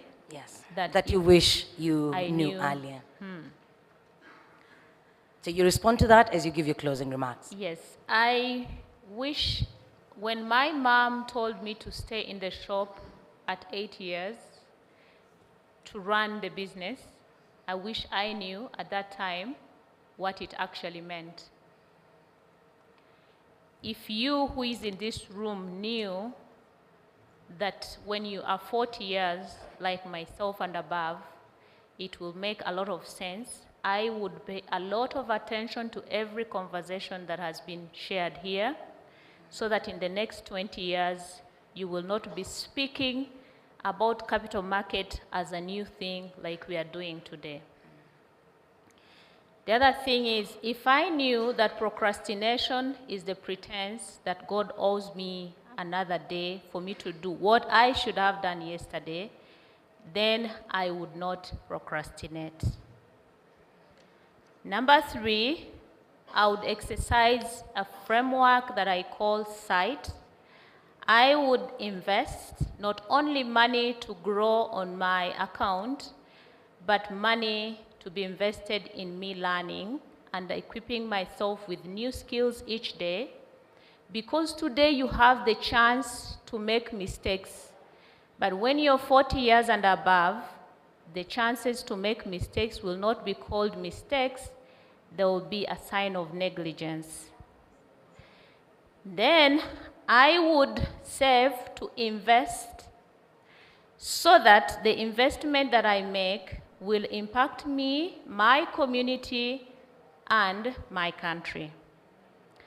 Then I will choose to grow by pulling others that are coming after you.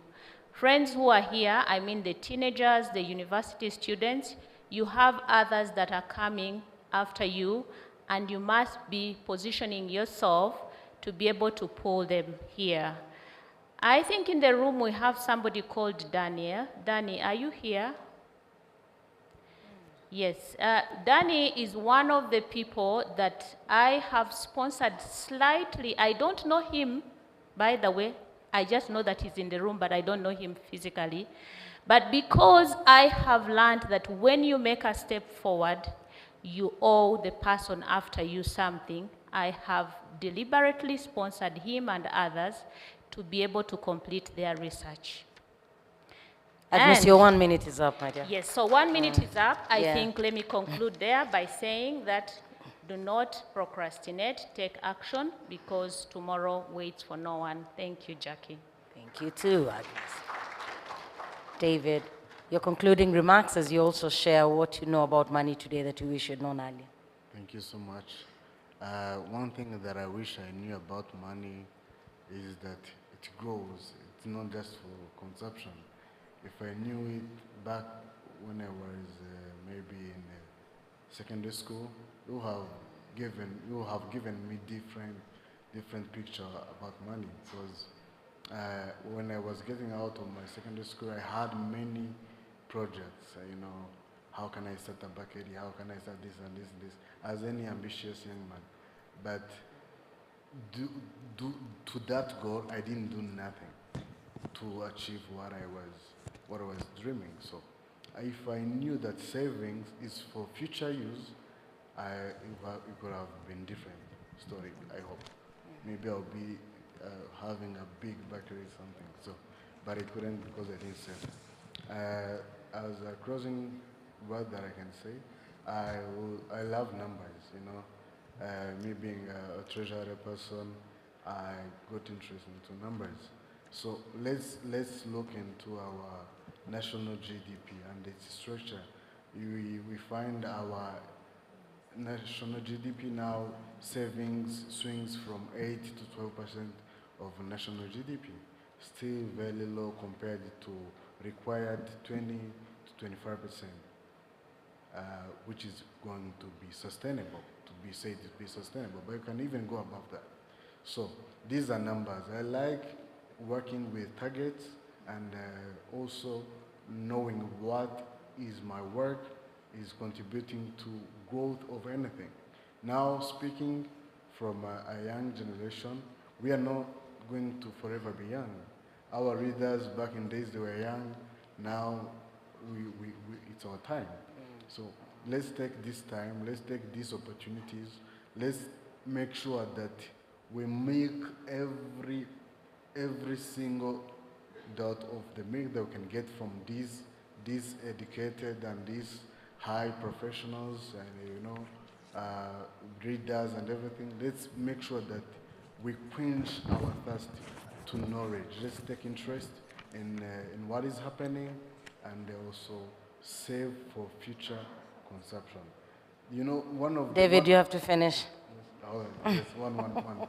Another thing, savings can be reduced by consumption. So we also have to control consumption, or the way we consume what we've saved. Thank you so much. Thank you, David. Keza. If I could go back to my younger self, I'll tell her to buy land if she could. But one thing I learned now is that money works for itself and it gains you more money. So that is one thing I wish that I knew earlier, but I'm still glad I know it now. And I wish for everyone to also understand it, that investment is not just saving, it's making your money work for you and you just sit down. Wow. And one last take I would say is that keep on learning about financials, learn more about bonds, stocks, cryptocurrency if you have to, because you'll not always be in Rwanda. You'll go into a setting where the investment system is way more complex than this, and you'll need to be armed. And the only arm you would have in this situation is education. Wow, thank you. Let us appreciate the panelists, Agnes, David, and Keza, as they take their seats. Thank you guys for your time and for sharing your wisdom with us.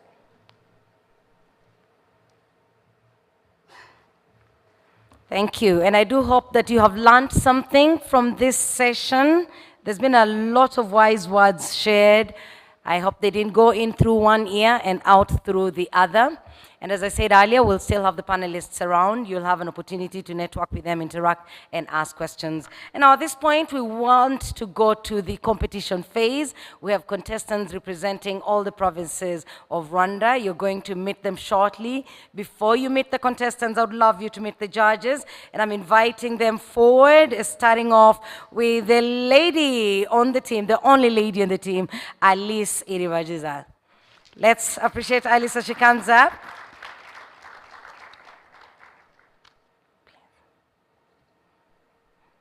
Next is Emmanuel Rugamba.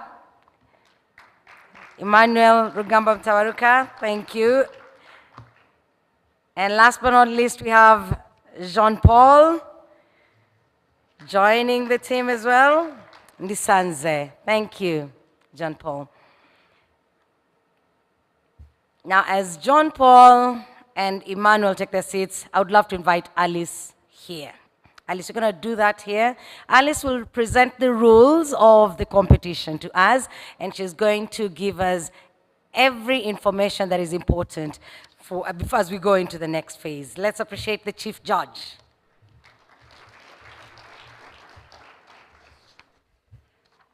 Thank you, Jackie. Good afternoon, everyone.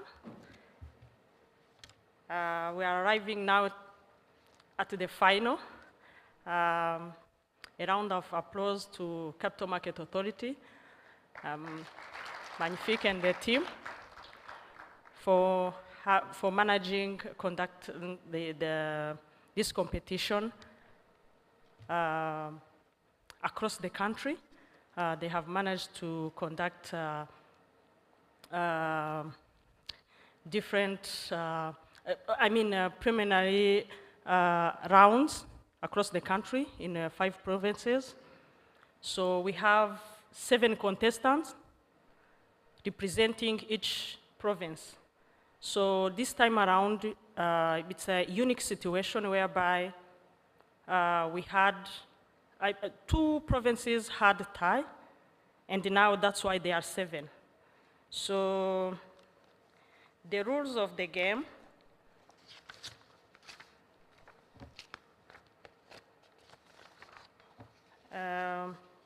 We shall have, we shall call each contestant to come, and we shall present a topic, and they will discuss on the topic. So then they will have 80 minutes, whereby 3 minutes will be for thinking, and 5 minutes for presentation.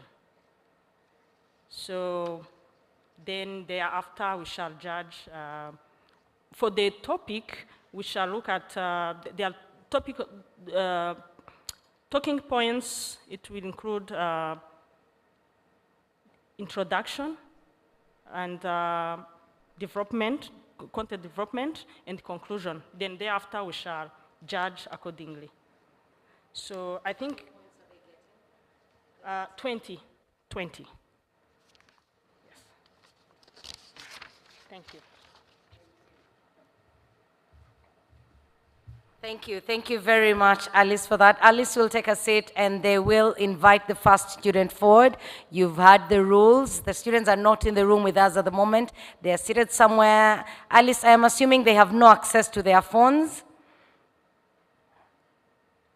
Judges, Jean-Paul, the contestants, wherever they are, they don't have access to their phones, and they're not interacting with anyone. All right. For those following us online, thank you for being part of the inaugural Capital Market Youth Forum. Would love your participation as well. Please share with us your comments and your messages just below the video. And if you want to comment online, use the hashtag Capital Market Youth Forum. We will trace that.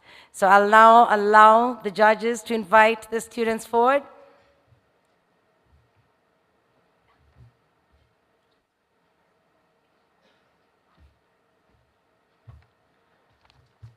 Hello, my name is Yvette from Capital Market Authority.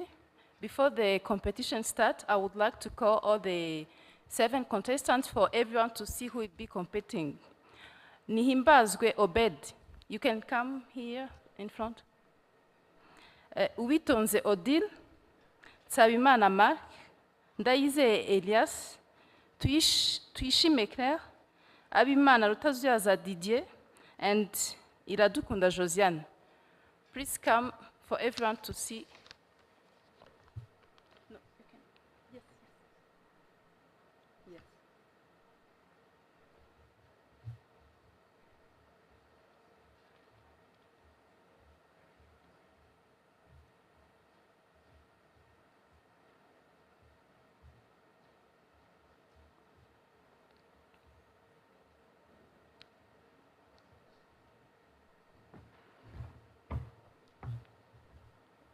Okay, these are the 7 from different provinces, and for now, we are going outside.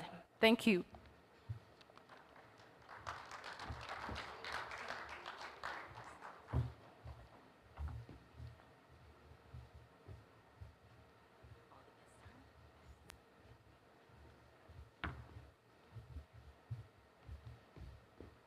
You've seen the 7 top contestants from the 5 provinces. The reason we have 7 is because 2 provinces had a tie. That explains the extra students. At this point, I'll hand over to the judges. The chief judge will call forward the first student.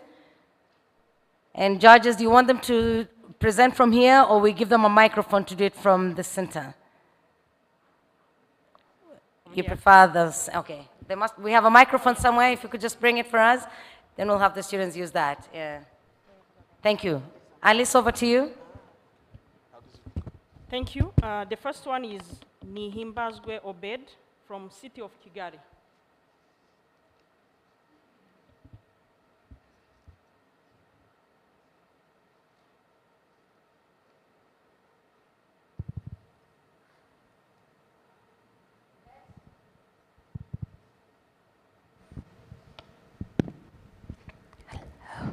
Yvette, if you can hear me, please bring Obed in. Obed is the first contestant.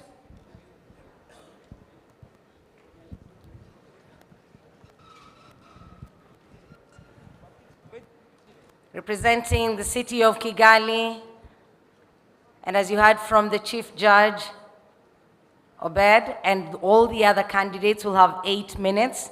They've been given a few minutes to think of the topic. And as it is, at the moment, they don't know the topic. So they will get to find out when they get to the stage. They'll be presented with a topic, given 8 minutes, 3 minutes to think, and 5 minutes to share their thoughts. Obed, please come forward. You're the first contestant. Obed representing city of Kigali. We'll have a lot of people cheering him on, some in the room, others watching online. We do wish you all the best, Obed.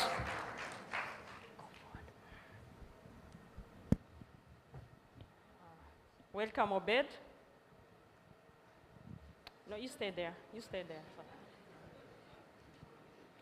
So just to remind you that you have 8 minutes.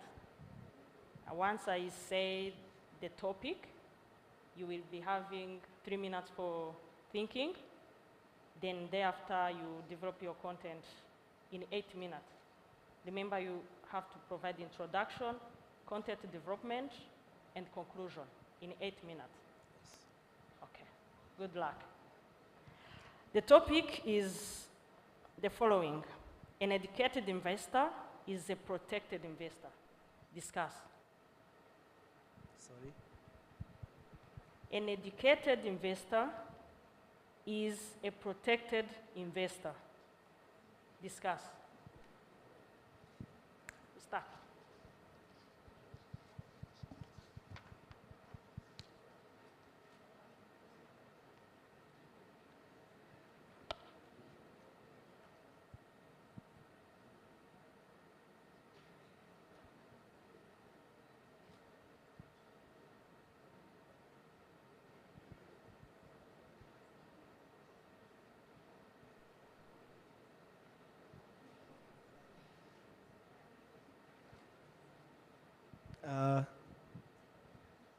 Good afternoon, everybody.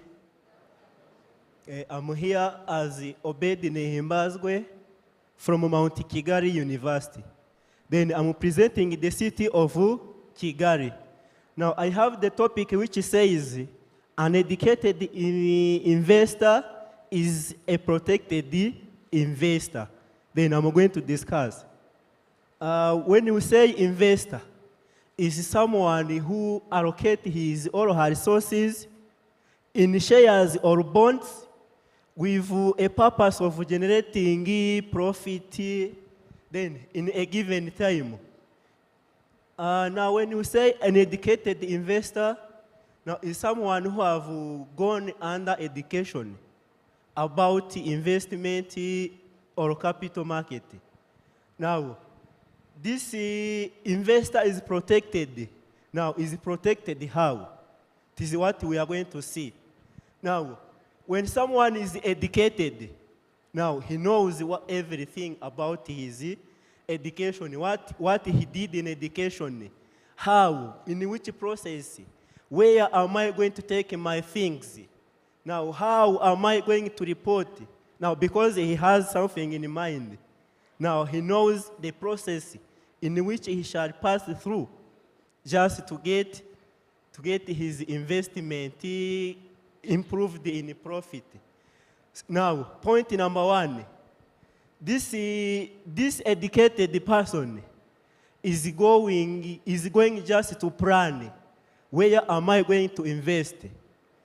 Where am I going to get a profit? Now, all of us, we invest because we want to grow our market. Then he is going to sit and assign himself and allocate every resources available. Then he says, when I invest here, I can get something. When I invest here, I can meet these challenges. Now, for that, he's going to say, now, let me do this one, will grow my investment. Point number two, now when you are educated, you know the processes in which you are going to pass through. To invest, it requires many processes.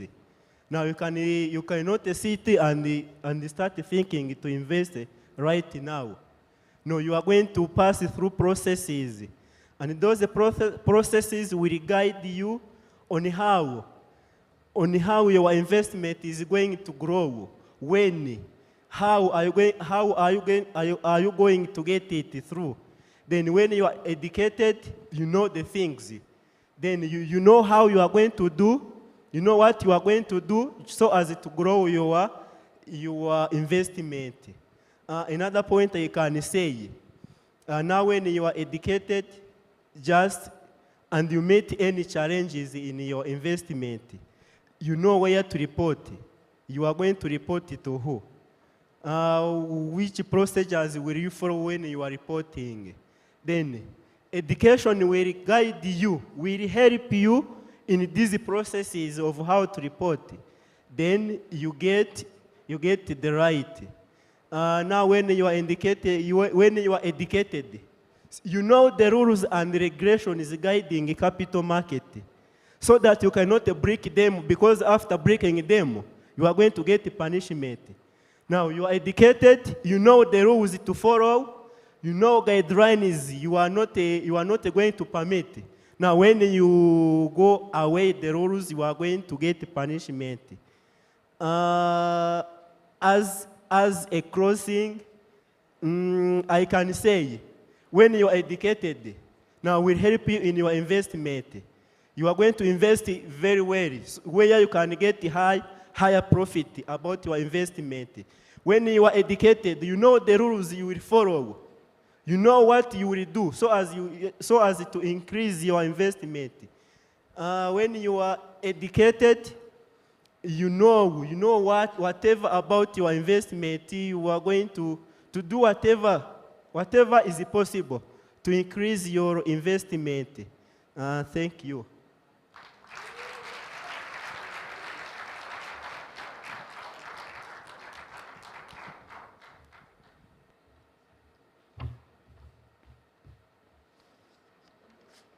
Thank you, Obed. We are calling the next contestant, who is Uitonze Odile from Southern Province.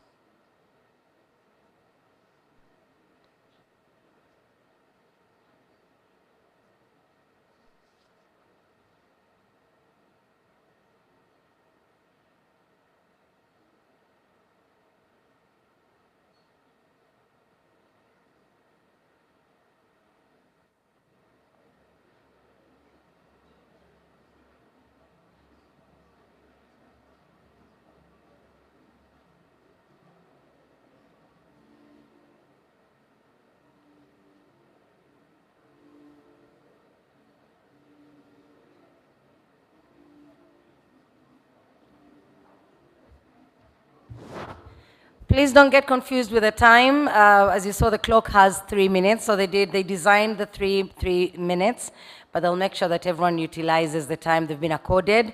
I'll just make you aware that our first contestant, Obed, used 5 minutes and 10 seconds. Someone is keeping track of the time that they spend. Where's the microphone?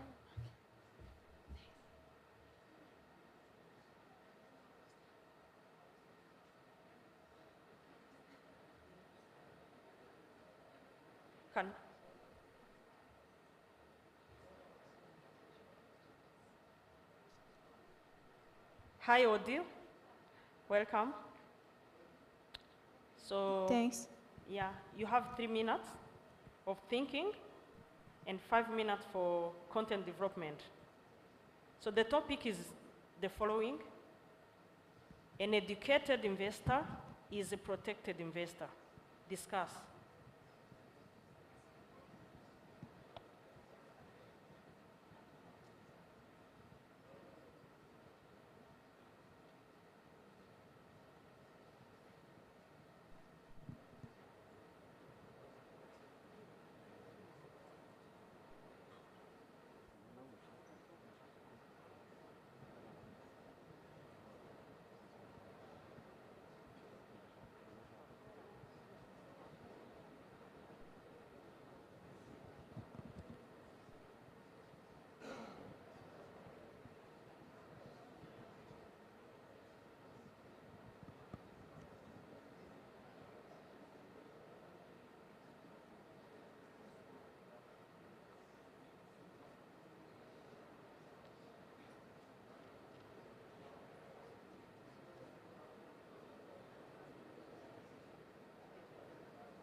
Are you ready to start? Yes. You are ready? Yeah. Okay, go on. Okay, thanks.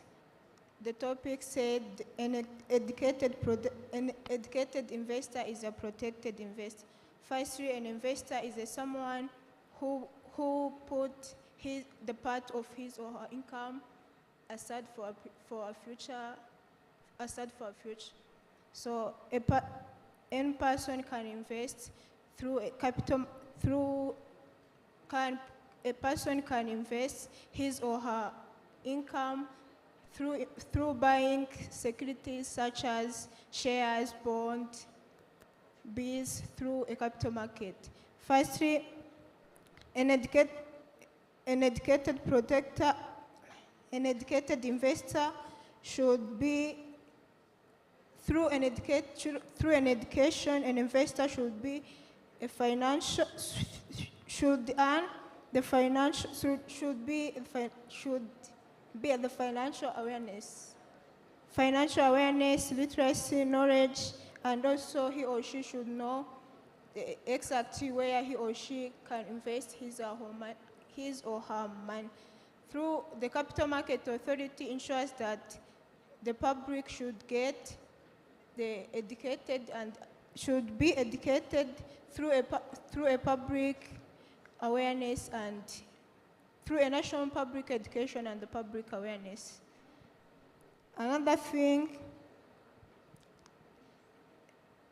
when an investor is educated, he or she should know more knowledge and skills about where he or she is going to invest his or her money. Either should know more about the bonds, shares, and also should know when there is an inflation in the country, should know the causes of it and how it is solved. And also he or she should be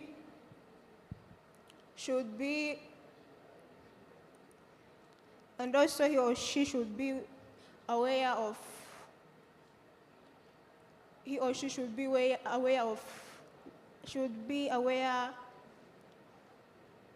where his or her money is going or is used. And also when an investor is educated, he or she should know how to use the dividend or the income he or she earned from the investment he or she does, should know how to use it well to develop his or her own. So to conclude, the Capital Market Authority ensures that all investors are educated to be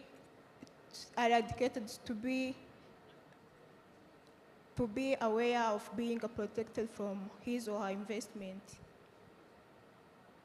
And also,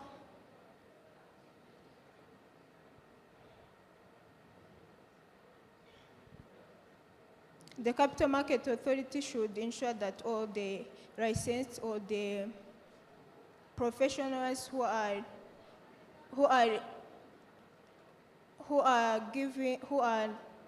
should be ensured that the stockbrokers are educated or licensed to ensure that the investors are protected. So as the conclusion, a well-educated investor is a protected investor. Thanks.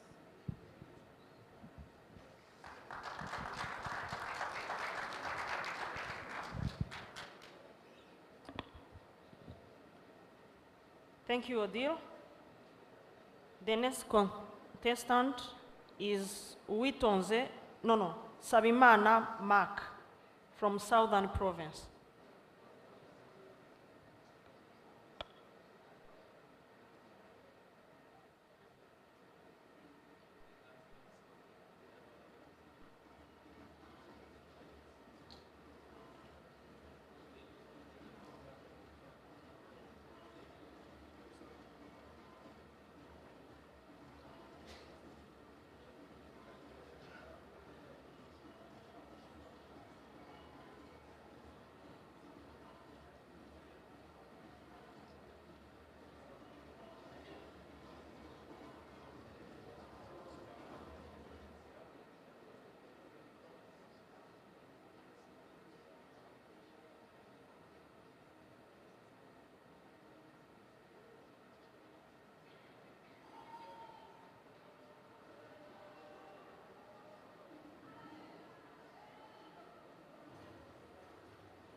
Hello, Mark.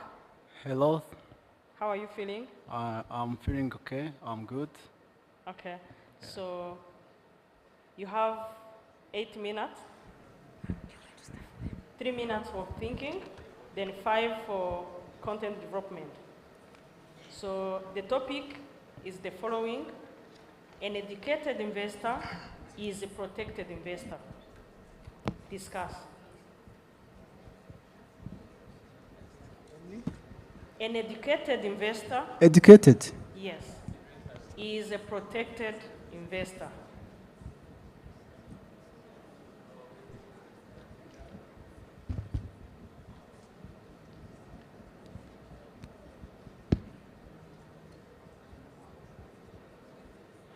You have 3 minutes for preparation, 3 minutes. You can use them thoroughly.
Can I start?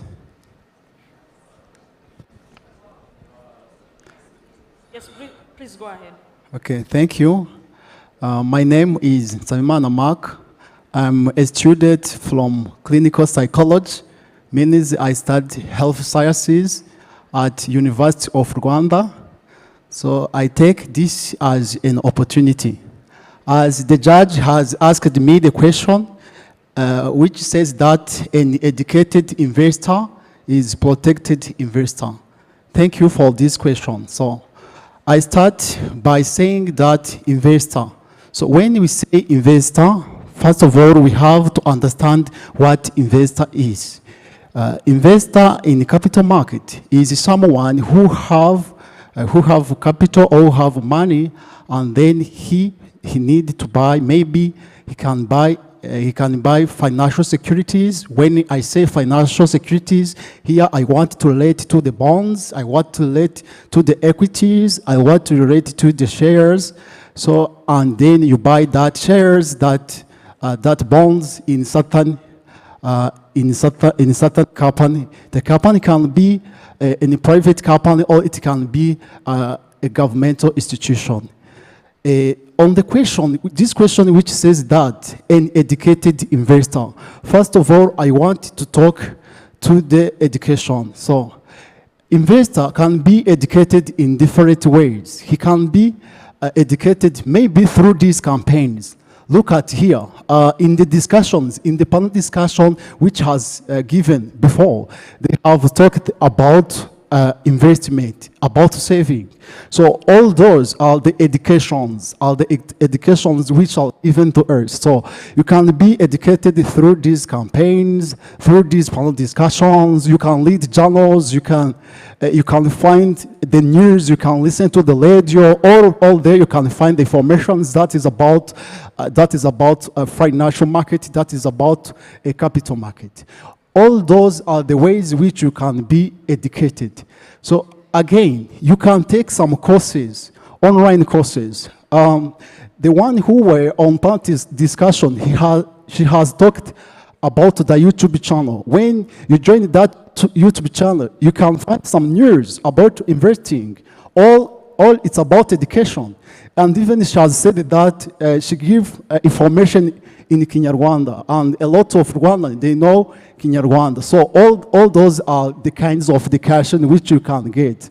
So when you get that kind of education, it can help you to invest. When you get a knowledge, when you get skills from all those websites, and even you can go on the website of CMA, where you can find the news, which are trustable, even which is related to the Rwanda, which is in Rwandan context. All of there you can find information. So when you are already educated, by now we can call you a good investor, and we can call you a protected investor. Because when you have knowledge, education first of all brings knowledge, brings information. When you have get knowledge, when you have get information, by now you are protected from being lost or from the lost. Because when you don't have information, sometimes you can invest in the fraud market. You can invest in the fraud companies, on fake companies. At that time, because you don't have information, you will lose. So, but when you have information, of course, you can protect yourself from investing in those companies which can lead to the loss. I think all of you understand, okay? It can protect you from investing to those companies. Sometimes there are companies which have even banned by the government, but people pretend to invest because they don't have information. But when you have already have information, you cannot invest in those companies which are banned. That's why you are protected. So I can say that all of us, we need to get some information. We need to look for the website, for CMA website and YouTube, then get information. Those information will protect us from investing in the fraud market, from investing in the long companies. That's what I can say. Thank you so much. I can end from here saying that when you have information, you cannot lose. When you have information, you cannot invest in fraud in a long financial market. So that's what I can say on that question. Thank you so much. Thank you.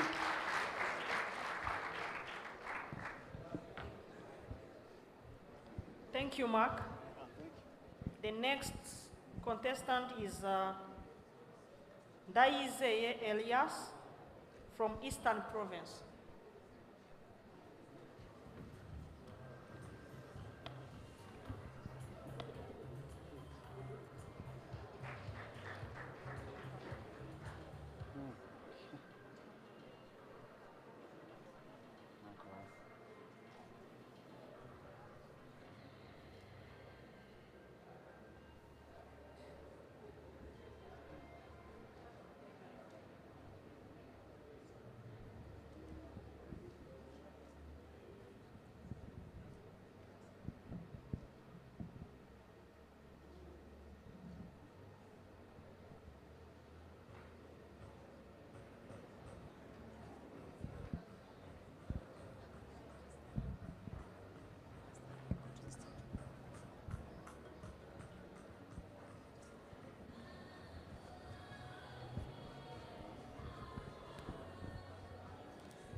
Hello, Elias.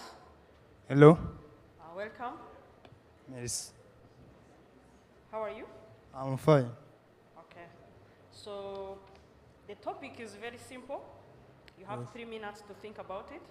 And you discuss, and you will have 8 minutes for content development. Yeah. So the topic is the following. An educated investor is a protected investor. Discuss. Yes. Okay. You have 3 minutes and you can use them all. Prepare well. Can you lend me a few papers? Yes, please.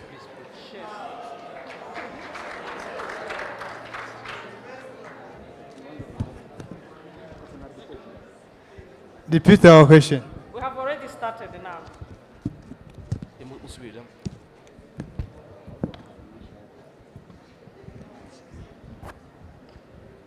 The topic is an educated investor is a protected investor. Discuss that.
Are you ready? Yes, I'm ready. You can go ahead. Thank you. Let's start for infected protector. Infected protector means it's about it's about fundamental well-being as capital market that ensure investors, especially small or retail investors, are not exploited in financial crisis. So, infected protector set rules and regulations and the mechanism designed that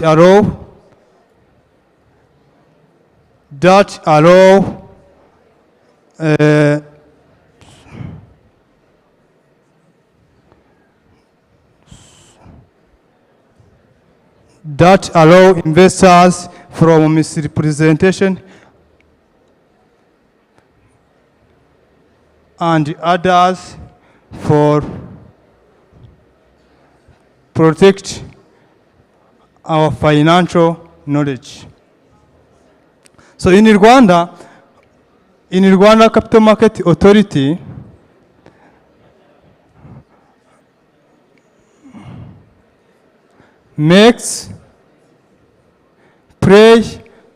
plays role for maintaining our capital's need. So additionally, in investor protector, it promotes the resources, trust, and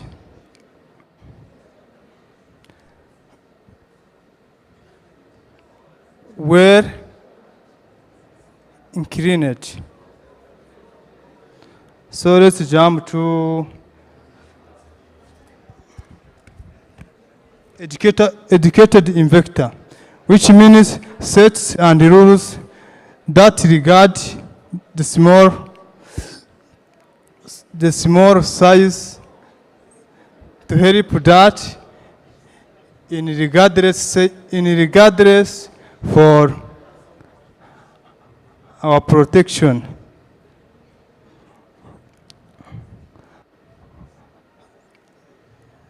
Another idea for infected protector is to analyze and implement student save their culture, also culture saving.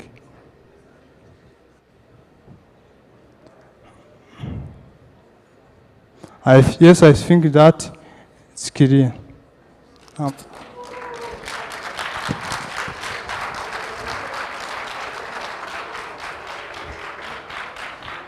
Thank you, Mr. Elias. Thank you. Thank you. The next is Tuishime Claire from Western Province.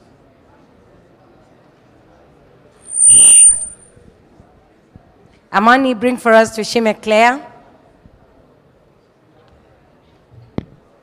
Are we happy with the contestants so far?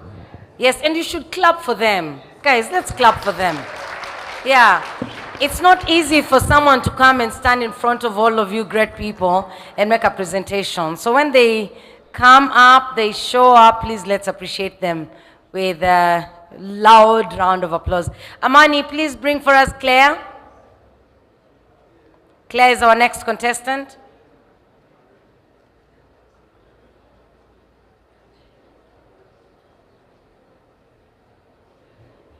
So far, none of the contestants has used up 8 minutes. I guess 8 minutes was quite a stretch. Yes. Yeah. Looks like we'll have to reduce next time. They are using their time very well. Yes, they're using the time well.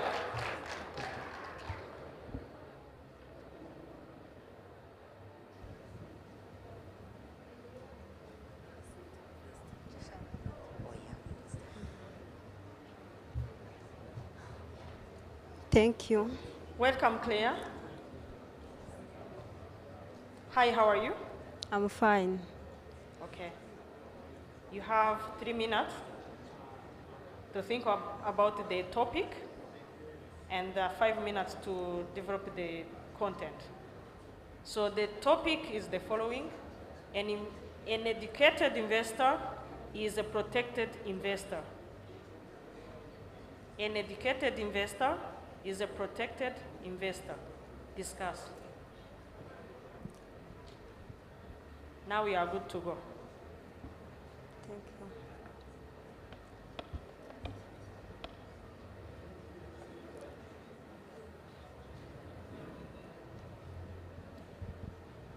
Thank Remember, you. you have 3 minutes. You can use them in preparation.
Thank you. Investor protection is laws and regulation to protect and legal investment interest of money to protect to financial market. Legal investment is different types. Types number one is legal protection. Legal protection is the rules and regulation respect to protect interest money investor. Other types of legal investment, contractual. The rules and regulation use the agreement and policies. They talk about importance of investor protection. First of all, investor protection important to build trust of investors. Build the trust of investors to investors to facilitate and help us to save money and to be confident of investors. Another importance of investment protection. To promote economic growth. Economic growth of important to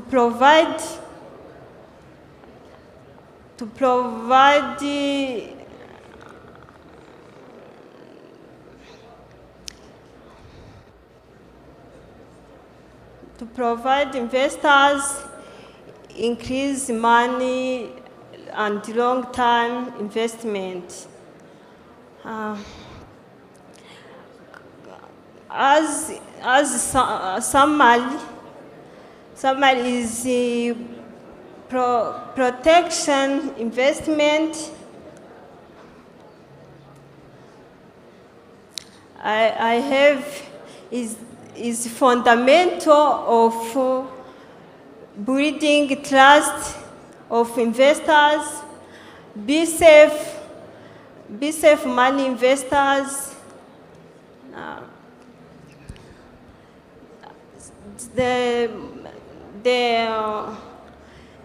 investors' protection is necessary because of to build trust to investors.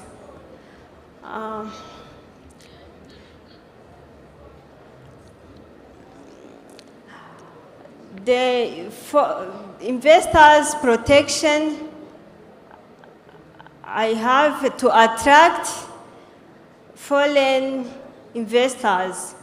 The investors' protection is used in business to attract foreign investors other the country, to attract used investors in Rwanda. Many people to save investors' protection, to attract outside the country to come invest in Rwanda. As conclusion, the use investors' protection is necessary because to attract new investors in Rwanda, many people to share information, to come to invest in Rwanda, many people to share the good investors protection, come in investment in Time is up. different Rwanda. Thank you.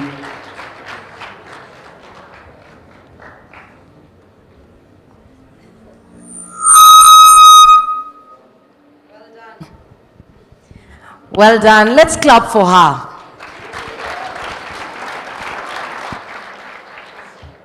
Yeah, it takes a lot. It takes a lot. One has to master a lot of courage to come in front and make an attempt on a subject that they hadn't heard of before. So we have to appreciate them and encourage them.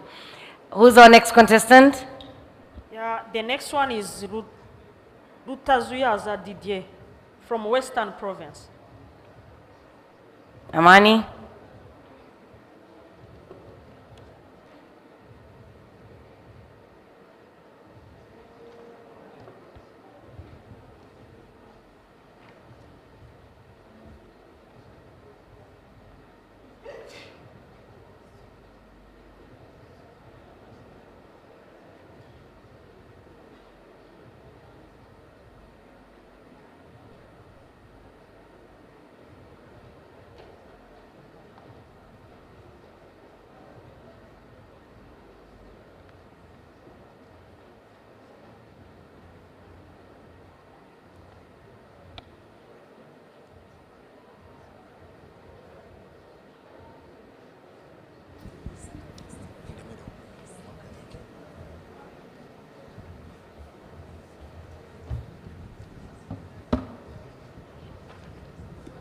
Welcome, Didier. You can stand. Still stand.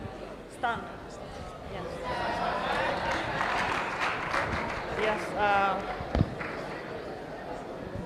How are you? Yeah, I'm fine. Okay. So feel free. You have 3 minutes of thinking and 5 minutes for content development. Yeah, so the topic is the following. An educated investor is a protected investor. Discuss. Okay, thank you. I repeat, an educated investor is a protected investor. Okay. Discuss. Yeah, thank you. May I have a seat? Okay, Yes, thank you you. have.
30 seconds left.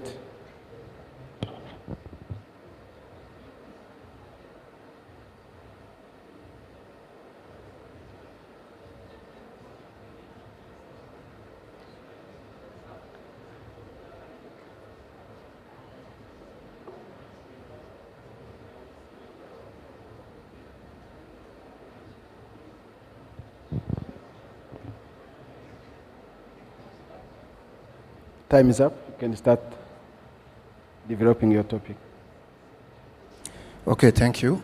My name is Abiman Artazuaza Didier. I'm a student at the University of Tourism, Technology and Business Studies, Luavo campus. I'm glad to be part of this forum and among the top 7 winners. So regarding my topic, an educated investor is a protected investor. I want first to start with the education, to be educated as an investor. Investment is not something that people do, I can say, by chance. To invest, you first have to know what you are investing in, you have to know what you need, you have to be aware of the journey you are starting. So, an investor has to know what he's going to do. Has to know what he's going to do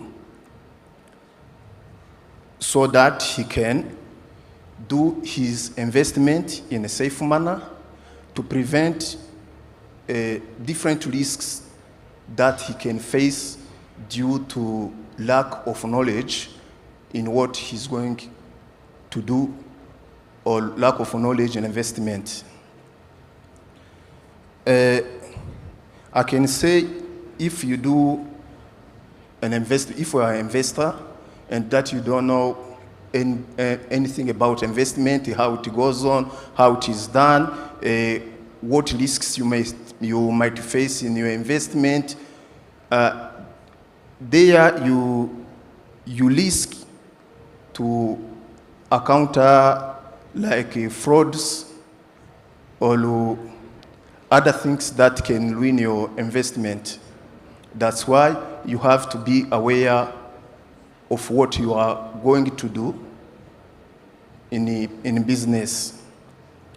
You have to know also how the businesses operate. It's better to do something that you know how it runs. For the protection, when you know all those information is how business are run, what risks you might face, that helps you to protect your investment and your capital. We know that among the problems that our investors occurs in the capital market includes also lack of knowledge. And the lack of knowledge can lead them to face frauds in their business or not to be aware of the full information or true information is that companies provide this when they want investors to invest in their businesses. So once you are aware of all of those, your investment is protected because it helps you to learn to invest safely, and also it helps you to choose wisely in what you are going to invest in. Another thing is that once you are educated, you also know your rights in investment. For example, if I occur frauds or I invested in a business based on misinformation or wrong information, What will I do? Which right way will I take? Where will I seek the advisory services? All of those, those are the things that an investor has to know that helps him to protect his investment or to do his investment in a safe environment. Thank you.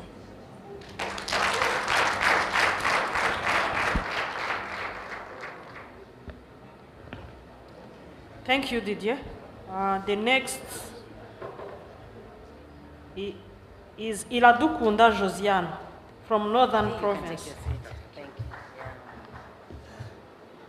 Let's clap for Didier.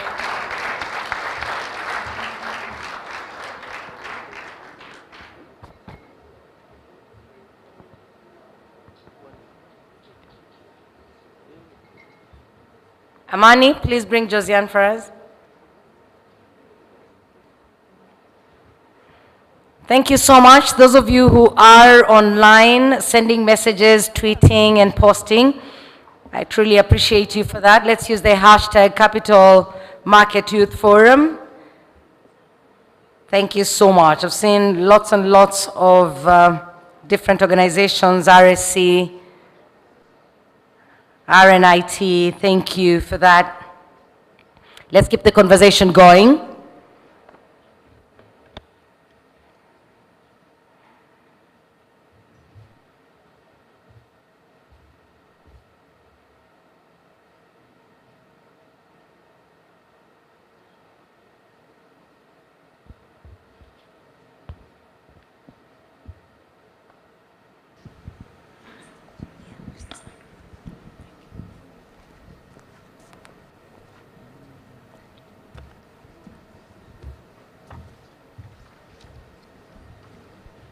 Welcome, Josiane. Thank you. Josiane is our last contestant. How are you, Josiane? How are you? I'm fine. Okay. We welcome you to this competition. As you know, it's not your first time to answer questions in this journey we are ending today. So feel free, take your time. We will have the first 3 minutes for preparation. We'll tell you the question, the topic you'll discuss. Take your time, take the 3 minutes. If you want a notebook, they can give you a notebook. You'll take time and prepare in those 3 minutes, and then you'll have 5 minutes for responding to the question. Yeah? Yes. Good. Are you ready? Shall we tell you the topic? Yes, I'm ready. Excellent. The topic is an educated investor is a protected investor. An educated investor is a protected investor. Discuss. An educated investor is a protected investor. Discuss. You have 3 minutes. Start now.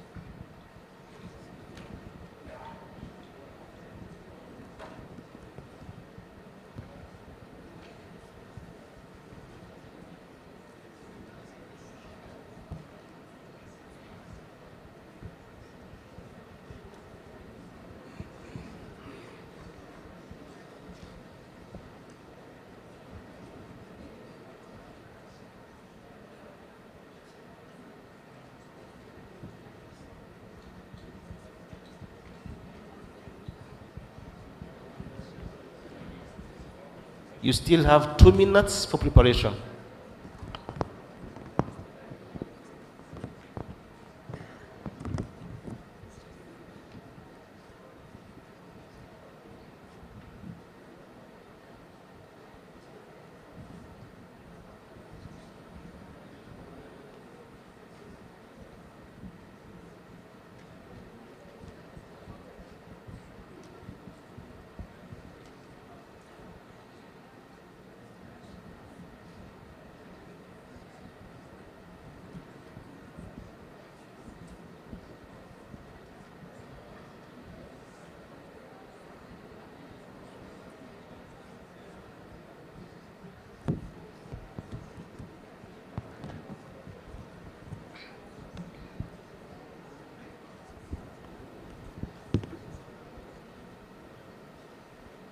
Are you ready?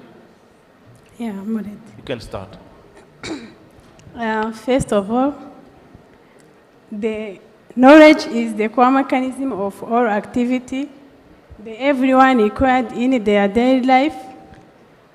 The educated investor is a protected investor because the educated investors have all knowledge about the financial activities.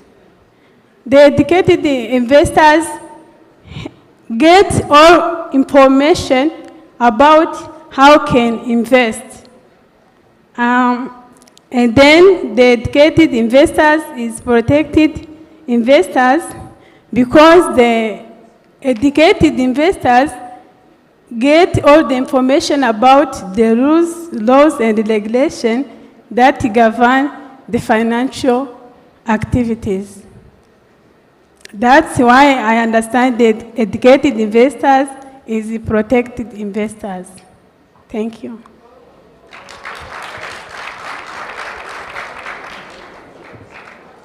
Thank you. That's all. You still have 4 minutes if you want to continue developing it. You want to add anything? Continue. If you want, you still have 4 minutes. Other things I can add to the educated investors. The educated investors knows the all activities done in the financial market, like the annual report. When they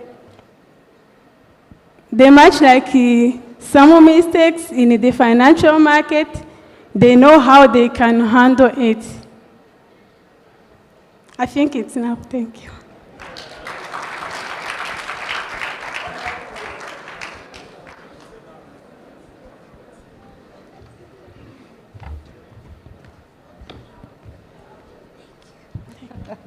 Thank you very much. Let's clap for her. Judges, what next for us? Okay, so we will allow the judges time for them to compile their notes and results, and then we will get to the awarding ceremony. Is that okay, Alice? Yes. Thank you very much. Okay, let's stretch a little bit. We've been seated for long. Oh, my. Can we please stand up? Kindly, we are young people. Let us stand up. Do we have a wellness person here? Oh, Agnes is gone. We have someone, eh? I'll give you 1 minute. I want a wellness, fitness, guru, someone, just to help us stretch a little bit. Who is that? I need a volunteer. I have a volunteer. Come. 1 minute, we stretch a little bit, and then we can have the next phase of the program. Please, eyes in front.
All right, his 1 minute is up. Thank you.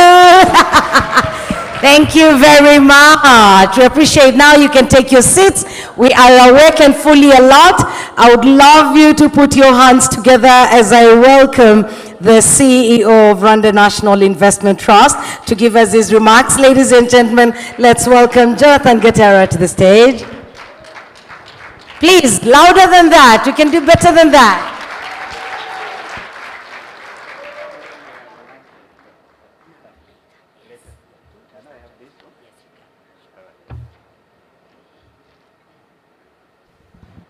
Thank you. Thank you, MC. Thank you, everyone. Are the contestants inside? Have they come back? Let them inside. I want to relieve them from the pain they have undergone. But these lights also are not good. Mwinjie mvuye hano? They're inside? All right, let me start with this. Regardless of the results being announced, I would like just to, these 7 members, to help them start investing or saving. I know that the task we have gone through is not easy. Walking all the way from Rubavu, from Huye, from wherever. Now, just to let you know that at least you need to save, we are giving each contestant at least the equivalent of 100,000 units to start saving. So tomorrow is a Sabbath. Saturday, Sabbath for me.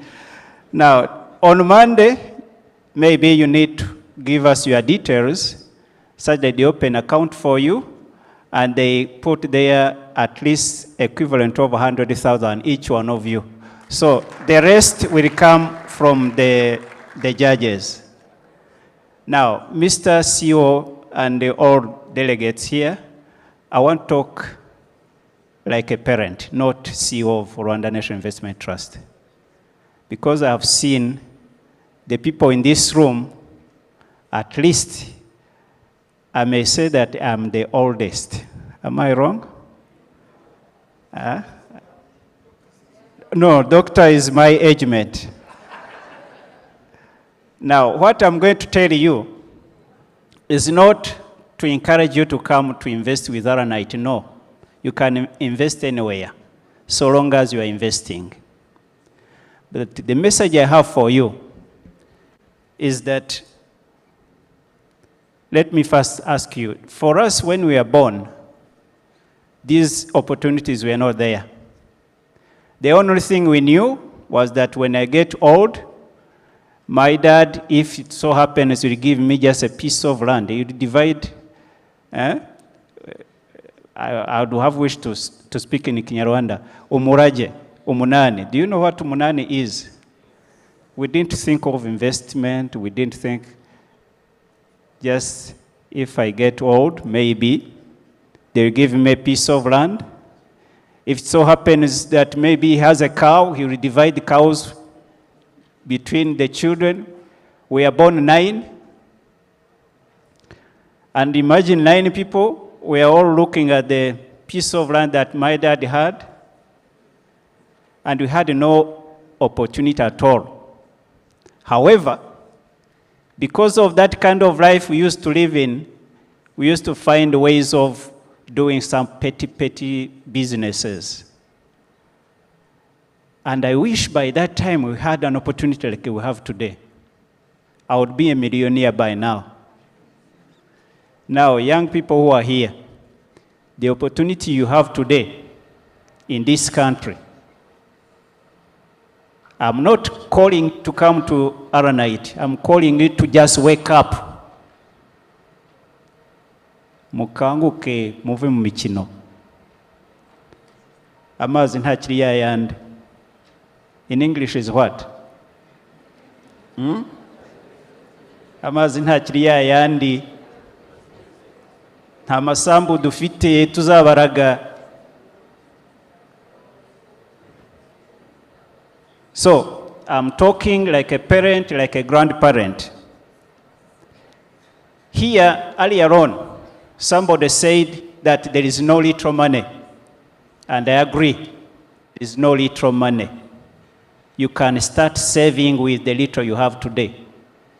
Abari ku ishuri, ushobora kwirinda kurya bombo cyangwa n'iki ukayazigama. Abasore muri hano, ntimwibwire ko ubuzima bukiri bwa bundi. By the time you get time to get married, nta muntu uzagutwerera. Intwererano ubu zararangiye.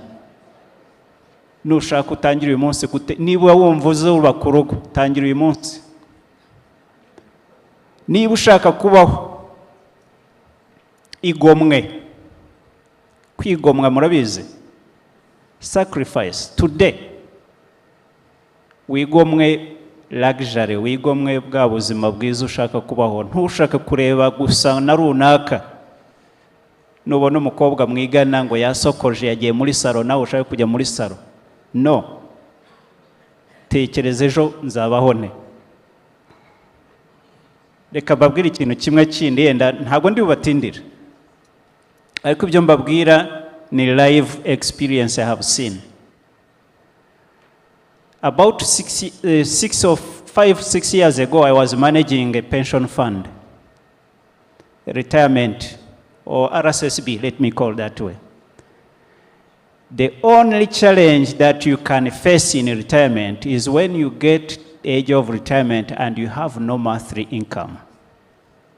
It is really very bad. Or else you get retirement age and your income is meager. There is one time, I will not say this loudly, where I got, you know, I look at the check when we are paying the pensioners, and we find somebody is being paid less than 5,000, and the banks charge, and somebody will use a motorbike from Rubavu or to go to the nearest BPR,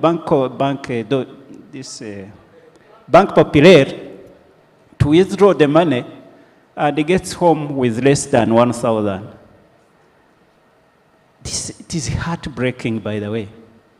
The good thing is that the government accepted to increase by that time the pension take-home, but it was raised to 15,000. But 15,000 these days, what can it buy?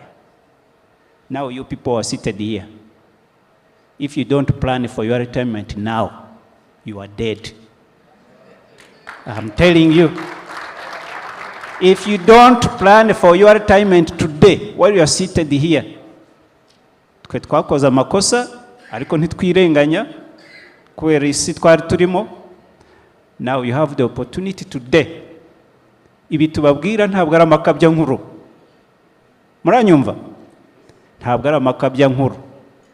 Nudatangira gutekereza uko uzabaho mu myaka 40 iri imbere, you are gone.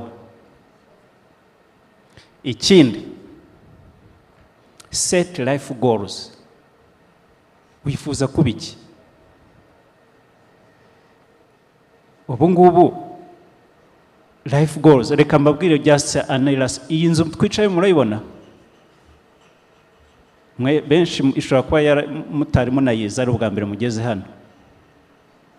Iyo igihugu cyacu kitasetinga goals, I remember by the time, yango Dr. Ndahiro rabizi, by the time this building was being conceptualized, hari abantu bahagurutse bavuga ngo u Rwanda muriyemera, murirarira. Why should you build such kind of infrastructure when you are poor, when you are still being funded by donors? Your budget is being funded by donors.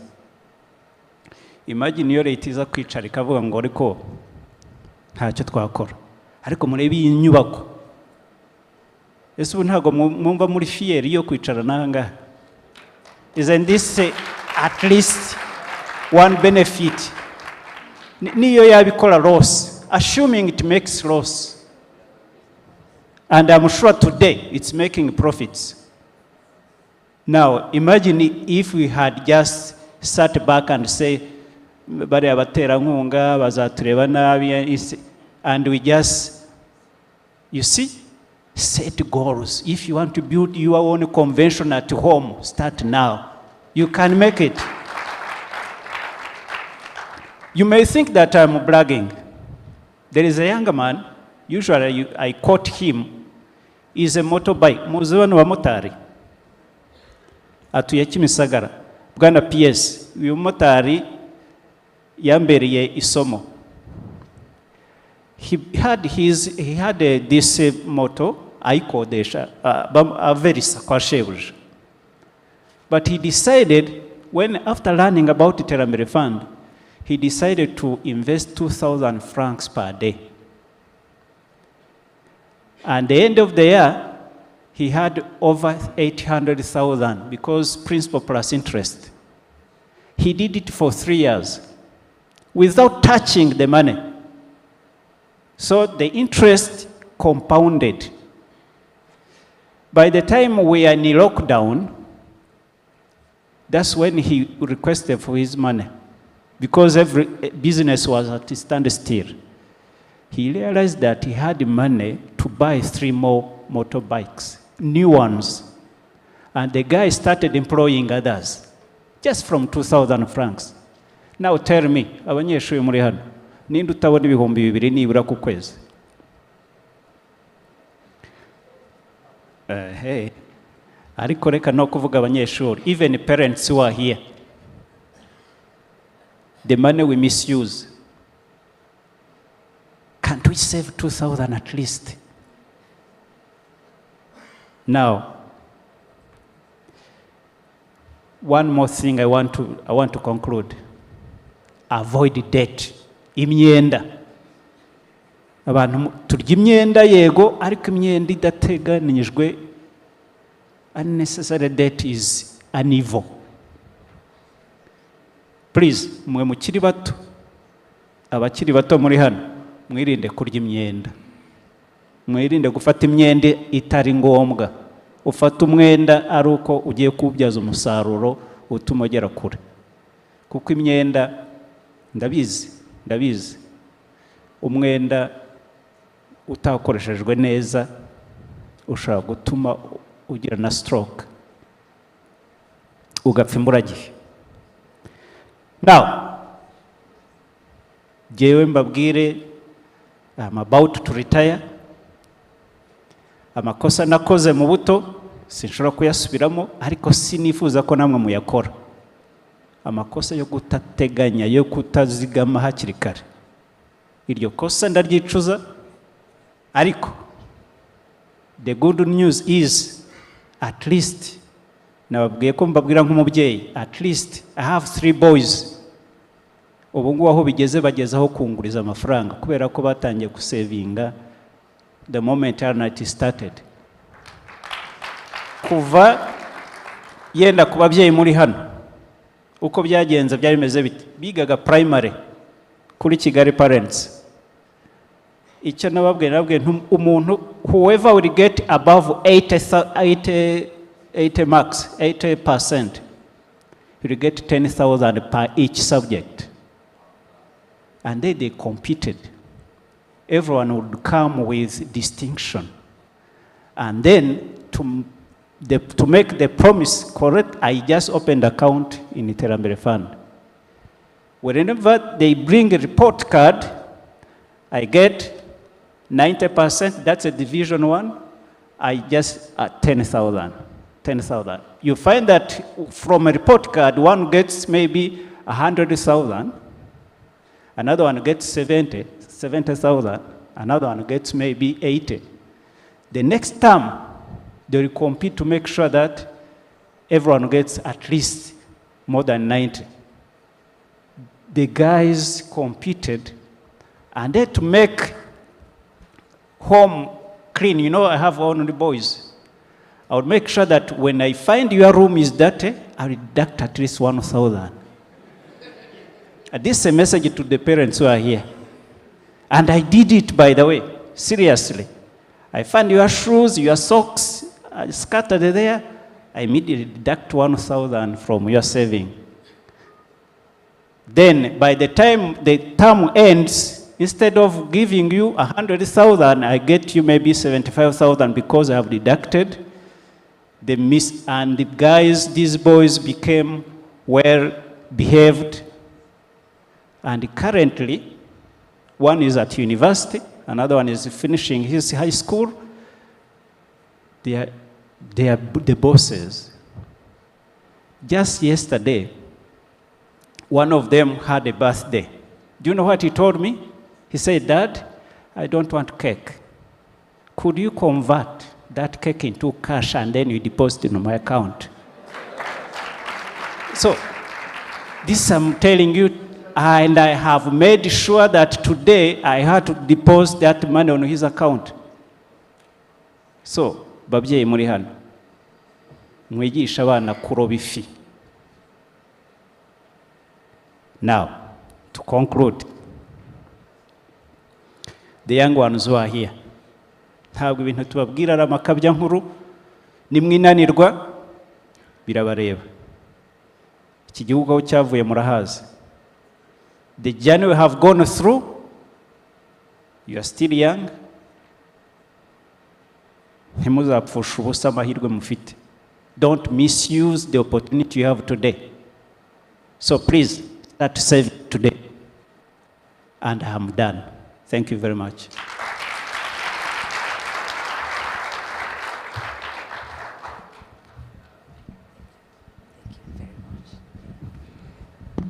Wow, that is amazing. The Youth Forum is not just about investment and saving, clearly it's also about parenting. Yeah? These things follow each other. So when you start saving, then you start investing in the children. Thank you so much. When I see you. And now for more of those wise words, I want to invite the CEO of Global Institute of Governance and Sustainability, my friend Kombozi Karake. Let's appreciate him as he comes up.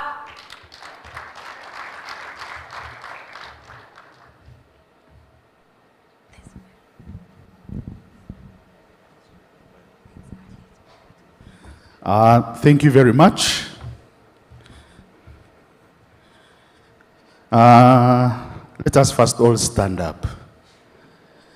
Let's stand up.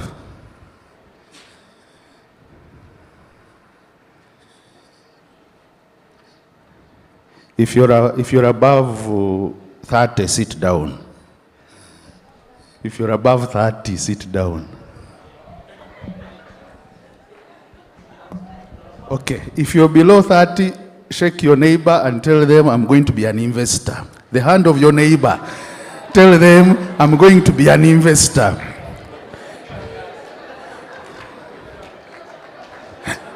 And you may sit down. I think Agnes is the one who first told us you need to, call yourself what you want. So if you're an investor, if you have a LinkedIn page, please update, I'm an investor, but only do so if you have some shares, you have invested in RNIT, maybe in the bonds, something like that. Now, first thing that came to my mind when I was thinking I'm going to convince students to become investors was they will be asking themselves, where shall we get money to invest? How many of you had that thought before you listen? Please put up your hand. Very good. I like the honesty. But we have already been told that you can start with even small.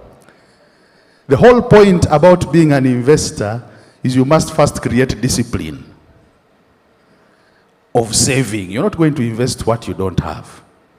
So you must have discipline. One, to earn, then save, then invest. Now, saving is very good. It creates the discipline. But saving alone, basically saving, it's like you get some seeds and you keep them somewhere.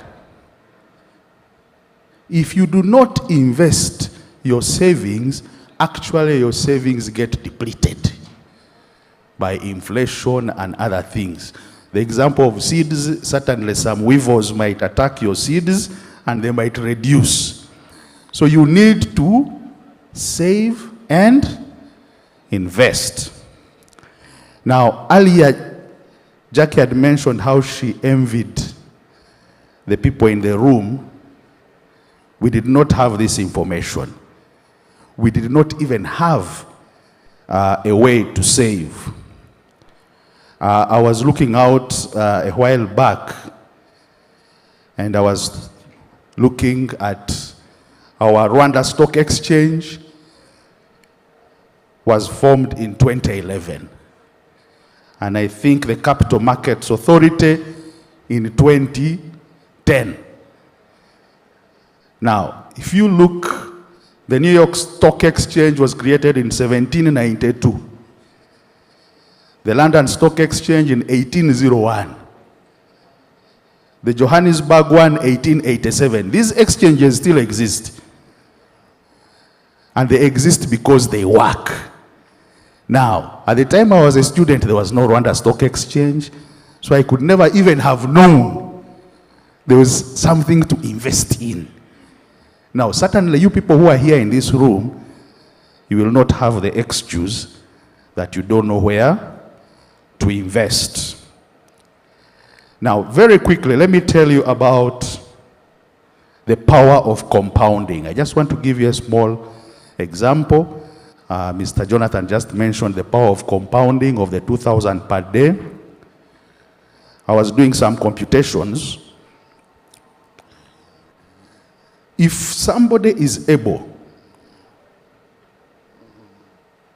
to invest 115,000, now that is when you start making some money. Somebody was asking about ratios. In fact, ratios, in terms of ratios, at a minimum, you should save 10% of your salary if you earn a salary. Any other earnings, 10% as a minimum. The more you can, the better. If you get to a point where you're able to invest 115,000 every month at 12%, for 20 years, you would have 100 million francs. For 20 years, you would have 100 million francs. But what is interesting, of that money, you would have actually put in 27.7 million. So the 72.2 million would be interest. It would be money where your money has been working for you. Are we together? So please do the computations and make sure you start having some long-term targets of saving. Now, when there was when there was an IPO of Bank of Kigali, Ali had seen the gentleman of More Capital, Olivier. Olivier has been consistently my broker.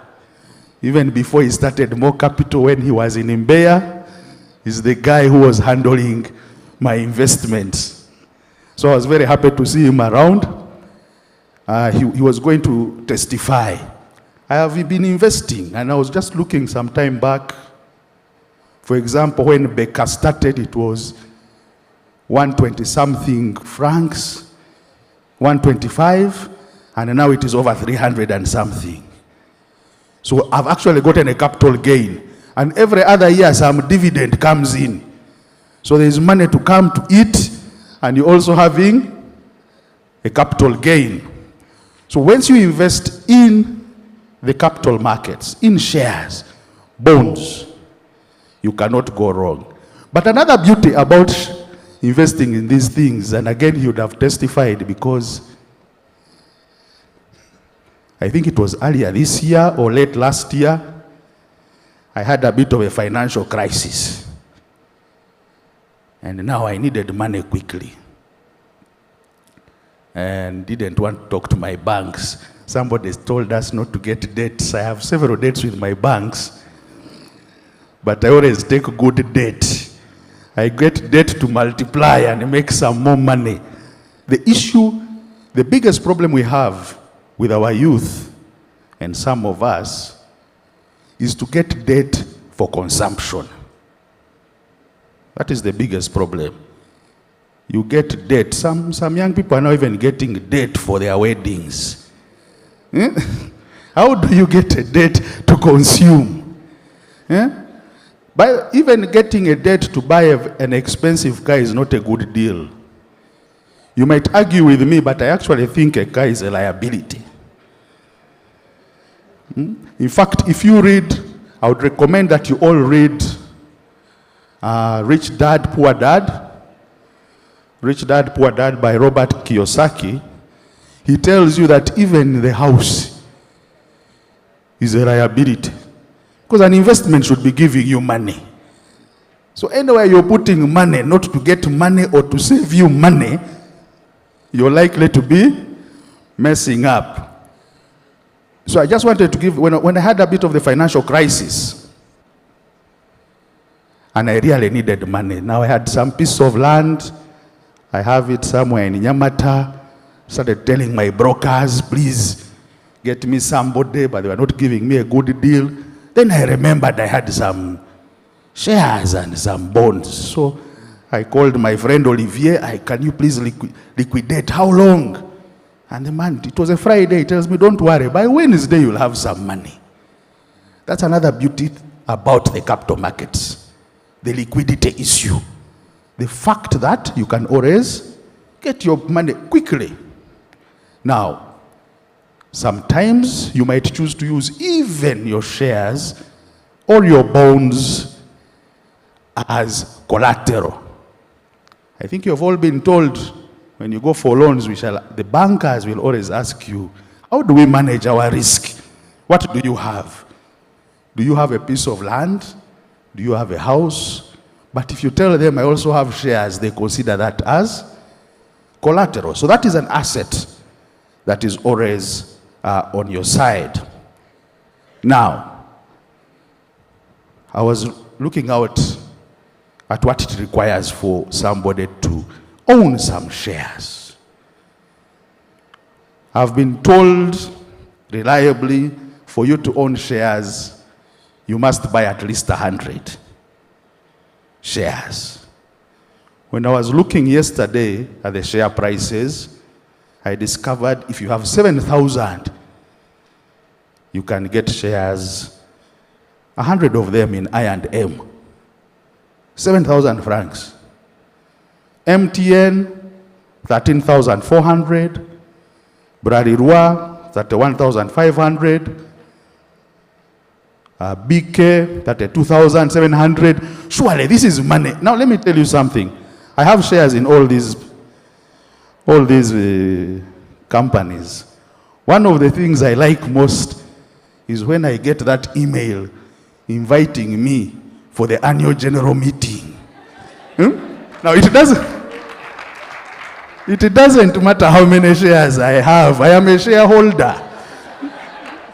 So please, make sure you're a shareholder. Then when they invite you, you come to Serena as a shareholder, and you're an owner. Are we together? So just make sure you get that money, look for a nice broker, open your account, and be a shareholder. Now, back to issues of investment. One of the safest places you can invest are places that are regulated. And that is why investing in shares, in bonds, in RNIT, and the like is one of the safest options. When I was listening to the people, the young men here and ladies, I kept on thinking they should mention about that safety. There is a danger that we are having. People want to grow rich quickly. And that is why people are now falling into scams. Have you heard of guys who are now being told, invest, I don't know, there was a John Bear recently, you can get 15% per day. People put in their money and they are crying. Let me tell you, if the deal sounds too good to be true, it is not true. Are we together? You're better off putting your money in a place that is regulated so that you ensure you will get your funds back. Now, as I conclude, you need to start young, start small, but whatever you do, you must start. Okay? So make sure you start. In a few years from now, when you're with your colleagues and you guys are scrolling through While some are concentrating on scrolling through TikTok, you might be looking at your investment. Please don't get me wrong, TikTok is not bad. It is especially good if you're making money through it. Not if you're the person they are making money from. You know, whenever you're scrolling, people are making money. Somebody somewhere is making money. Whenever you click on something, somebody is making money. So if you have not created it, just know you're wasting time and making somebody rich. So if you want TikTok, be the one who is creating, let others click, give you money so that you can save and invest. Now, I was talking about Kiyosaki earlier, types of income. We have employees, we have self-employed. At a certain time, I was self-employed. Then we have business owners, and we have investors. The investors are the guys who have left the hustle. Money is made when they're even asleep. Employees, you make your money, you get your salary, but somebody is employing you because you're profitable to them. Are we together? The business owner is the one who has made. Let me talk about the self-employed, because I also enjoyed the transition when I was self-employed. I used to think self-employed, as they used to say that, when I become self-employed, I'll be my own boss. Then I discovered as a self-employed guy, everybody who gives me business is my boss. So I have actually multiple bosses. So it is better now you transition to business owner. Business owner is where you've made systems. In fact, preferably you even leave the business, you have a managing director, they keep making money for you, whether you're there or not. But the most comfortable place is when you are an investor. As an investor, you don't have to meet anybody. Money is working for you even when you are asleep. Now, but let us not stop at being investors. I want to challenge you, young people. Create some companies so that we can also invest. Are we together? So we expect you to create some companies that will be listed on our stock exchange, and we can all invest in them. Now, please stand up. Once again.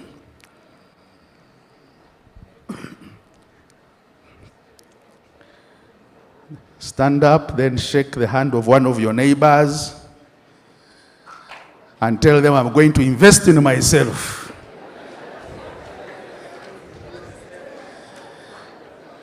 Then shake the hand of another neighbor and tell them, I'm going to invest in my future.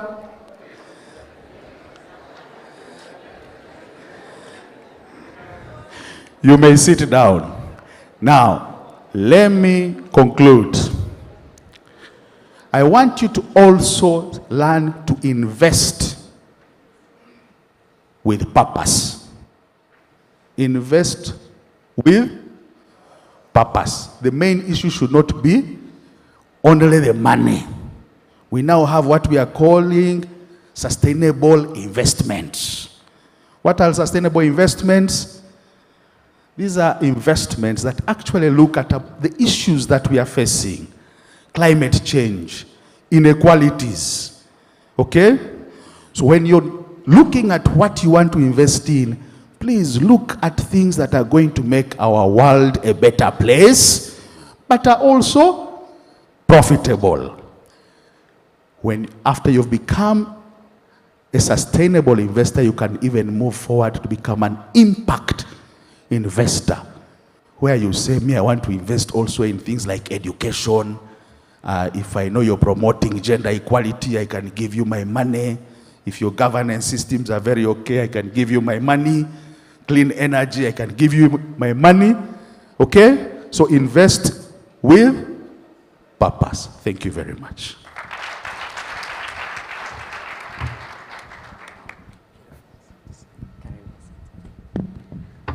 Thank you very much, Mkombozi. Murakoze chane, chane. As you said, start small. Whatever you do, just start. That's what Mkombozi said. Start young, start small, just start. Invest with purpose. Thank you. That spoke to me.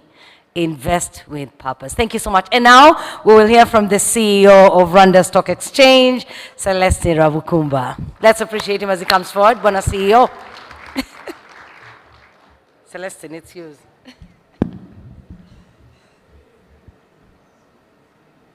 I'm being told that I should not take too long. It's okay. Because it's timely. My topic I was asked to talk about today was why should the youth invest in the Rwandan stock market? So I think I have no job here because my previous speakers have said it all. Mine just to say that, do just what they said.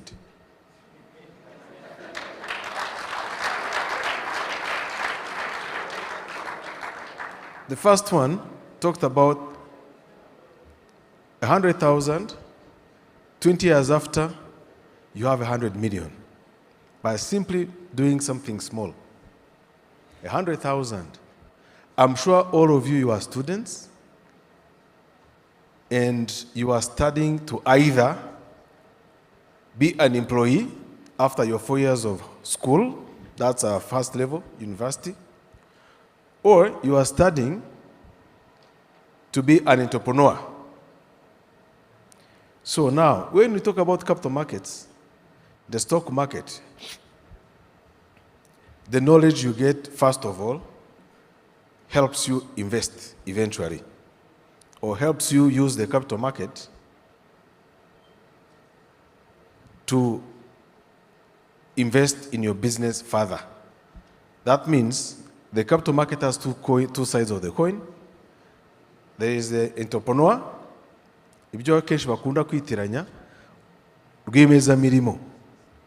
They are the ones who need capital to deploy in their businesses to make sure that they thrive.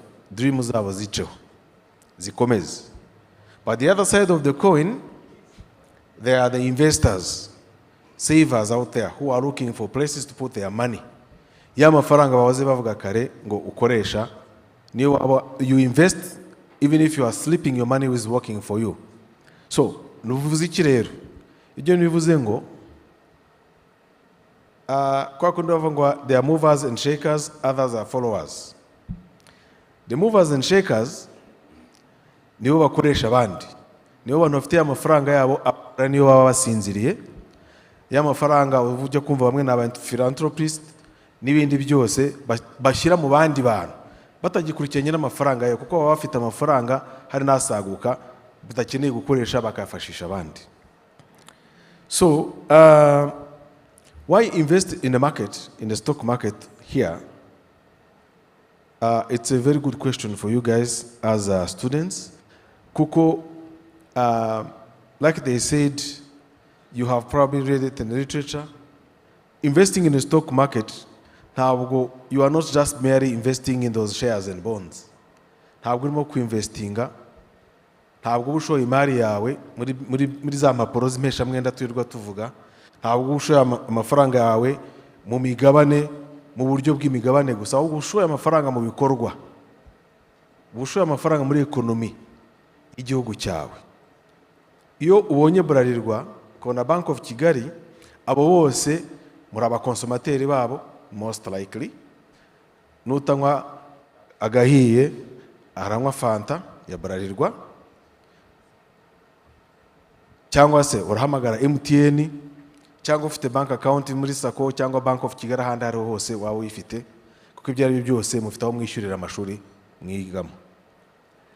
Abo bose mvuze uri umukonsomateri, nicyo bishaka kuvuga. You are making them rich. Igiye muri banki ugashyiraho amafaranga bakayafata bakayakodesha abandi bantu kuri interest zo hejuru, nawe waza kuyasaba bakagusaba menshi kandi harimo n'ayawe. What does that mean? Uri kuri rwa ruhande rw'abafollowers navugaga mu kanya. You are not a mover and shaker. The the movers and shakers ni babandi bashyizemo aya mafaranga yabo bakayashyira iruhande rw'abandi bakire.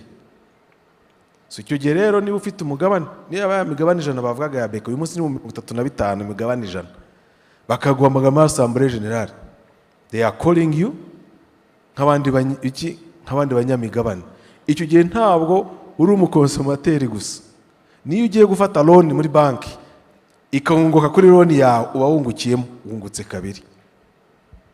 So that means when you are a holder, you are creating wealth. Nuvuga ngo isoko ry'imari n'imigabane muri ekonomi ikura nk'iy'u Rwanda iri mu za mbere zikura, nubwo igihugu ari gitoya ariko igihugu kirakomeza gukura kurushaho. Ni ukuvuga ngo urazamukana n'igihugu cyacu. Ni ikintu gikomeye cyane gushora imari yawe. You might be saying that nta mafaranga mufite. Ndabyumva pe, nk'abajene akenshi nta mafaranga menshi muba mufite, ariko akenshi ntekereza ko nta muntu umara weekend adasohotse muri mwese. Aho wawe yakuye hose ariko araboneka. Hari n'abatangiye kujya bagira za hangover. Ntabwo wagera muri university niba nko kugahiye utaragira hangover na rimwe. None se mitsingi kwisigaye gura amafaranga 1000 ukanywa mitsingi 5 wigoma imwe, ntabwo wabutse 1000 cyaburi cyumweru bikaba 4, byarangira umwaka bikaba baye 90, 50 bitse imyaka 10, no pardon, umwaka wose birangira baye 600. Umvise abamotari bavugaga kare wabitse 2000, covid yaba nyuma y'imyaka 3 agakoresha abandi bamotari bangahe. So it's simple mathematics. So what I was trying to tell you about investments nuko nguko bitangira. Isoko ry'imari n'imigabane rero riguha ububasha, ubushobozi bwo kuba watangirira ku mafaranga makeya. Nibyo ndi bavuga rimwe kongeraho rimwe bigera na miliyari, ariko bisaba consistency, bisaba discipline, bisaba kwitanga no kwigomwa. Za mitsingi 5 navugaga ushobora kwihanganamo kamwe, mwumvise ko waba wihanganye n'igihumbi muri iki gihe. So rero icyo nagira ngo mbakangurire, ntabwo nshaka gutinda cyane, nuko ibyo bavuze hano abantu bose batubanjirije ni gahunda igihugu yashyizeho kugira ngo iteze imbere abanyagihugu. Ifo rero ko namwe mu part of it. Mu minsi iri imbere muzumva n'amashuri yagiye ku isoko. Hari n'umwe muri mu ishuri rihomba kuva mwatangira kwiga, niba arabiga mu majyaruguru, Ines yari yahomba, ntabwo ibatwara minerivare buri mwaka, iyereka n'izindi zose. Ba nyirayo se nibo bakomeza kubaka andi mashuri, hari abajya gusabiriza se wapi? Nuvuga ngo ibyo bakora byose no mu mashuri habamo inyungu, mu mabanki. So nuko ataraza ku isoko wendayo, ariko icyo nagira ngo mbabwire nuko turi muri ekonomi ikura izamuka, kandi ubushobozi n'ubumenyi mwatangiye kububona, mutangire mu itekerezo hakiri kare. I'm going to inspire you with one story. The first round of contestant ba mbere baje gukora University Challenge, niyo yaje kuvamo Youth Forum n'indi version nini inaugural event yabaye. Harimo abanyeshuri baje kuvamo, umwe muri bagira igitekerezo mu bakontestinze bwa mbere bari hano cyagiye bakora University Challenge. One of them avamo agira igitekerezo cyo gushyira abagenzi be hamwe bakora investment club. Muri IRK buri wese atanga igiceri cy'ijana niba ari ku munsi nari mu cyumweru sinibuka neza, ariko baza kugeraho ari benshi. Investment club irakomera, ifata indi ntera, bagenda basavinga imyaka nk'ingahe, irangiye bafata icyemezo cyo gukora microfinance. Bakoze ikimina nako gitangira ubu cyaba microfinance kiri fully licensed by Central Bank, bafite ibiro mu Gakinjiro, batangiye kuba banki nk'izindi zose. Ni CEO ni wiyobora, yize muri iryo shuri rya IRK icyo gihe. Ubu ngubu iyo bahamagaye inama y'abanyamabanki azari CEO. You get that? So yari umwe mu banyeshuri nkamwe, ariko icyagiceri cy'ijana cyaje kuvamo akabanki ka microfinance. Don't be surprised wumvise wenda yakureye na banki ijya kumera nka zindi za beka n'izindi zose, kandi bayikoranye na bagenzi be. Ntabwo yagiye gushaka abandi bashoramari hanze. They created an investment club igeze aho igeze uyu munsi. Iyo story yo nababwiraga, ibyo nababwiraga byose no kugira ngo benspiremo gake babwire ko ngo birashoboka. Muri mu gihugu cyabashyiriho ubushobozi cyashyizeho ibintu byose conducive environment to do business and thrive. Turi hano ngo tubafashe, mukomeze mutugane, tuzakomeza kubafasha, but there is a very, very good case for investing in the stock market of Rwanda, kubera yuko at the end of the day, nk'ibi navugaga mu kanya nuko you invest in stock market, you are investing in the underlying business. Ntabwo ari za mpapuro uba uguze ibikorwa bakora byunguka kandi bibyara inyungu, iyo ubigiyemo nawe ubaye part of it, nawe bikaguteza imbere. Murakoze.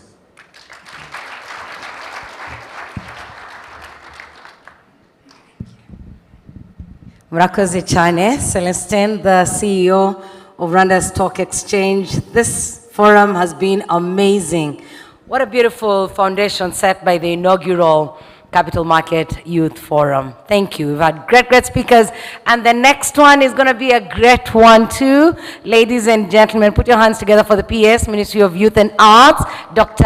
Ngabo Olivier. Please let's appreciate him as he comes up.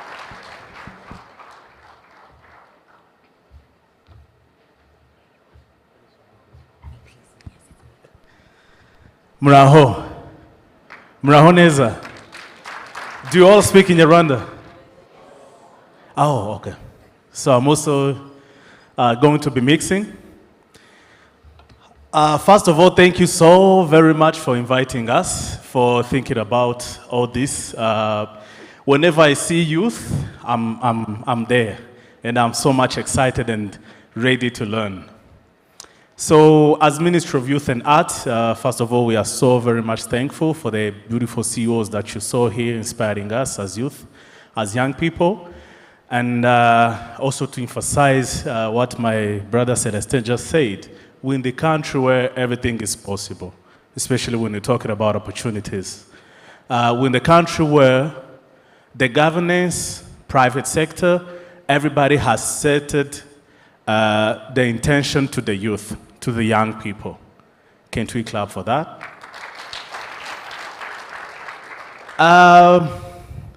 When they asked me to talk, somebody who called me, where is that beautiful lady who called me? Where is she? I just want to tell you a short story. There's someone who contacted me. The one simple question that I asked her was like, why me? Why me? Why? Because there are so many young people in the government who have done a lot, who can come and inspire our young brothers and sisters, but I did not get a response, so that's why I wanted to ask her. But for the topic that I was given, first of all, you have a very nice topic, together with the people that I was sitting with. I was like, it's actually all of us who need to have this kind of reflection on a daily basis. An educated investor is a protected investor. I don't think it only concerns the contestant that we saw passing here. It concerns all of us every day. As Jonathan told us that if you are an employer somewhere or an employee anywhere, you need to think about your retirement. Thinking about retirement takes us from saving. Saving takes us to investment. So I was given a topic that says the role of saving and investment in youth empowerment. It was very complex.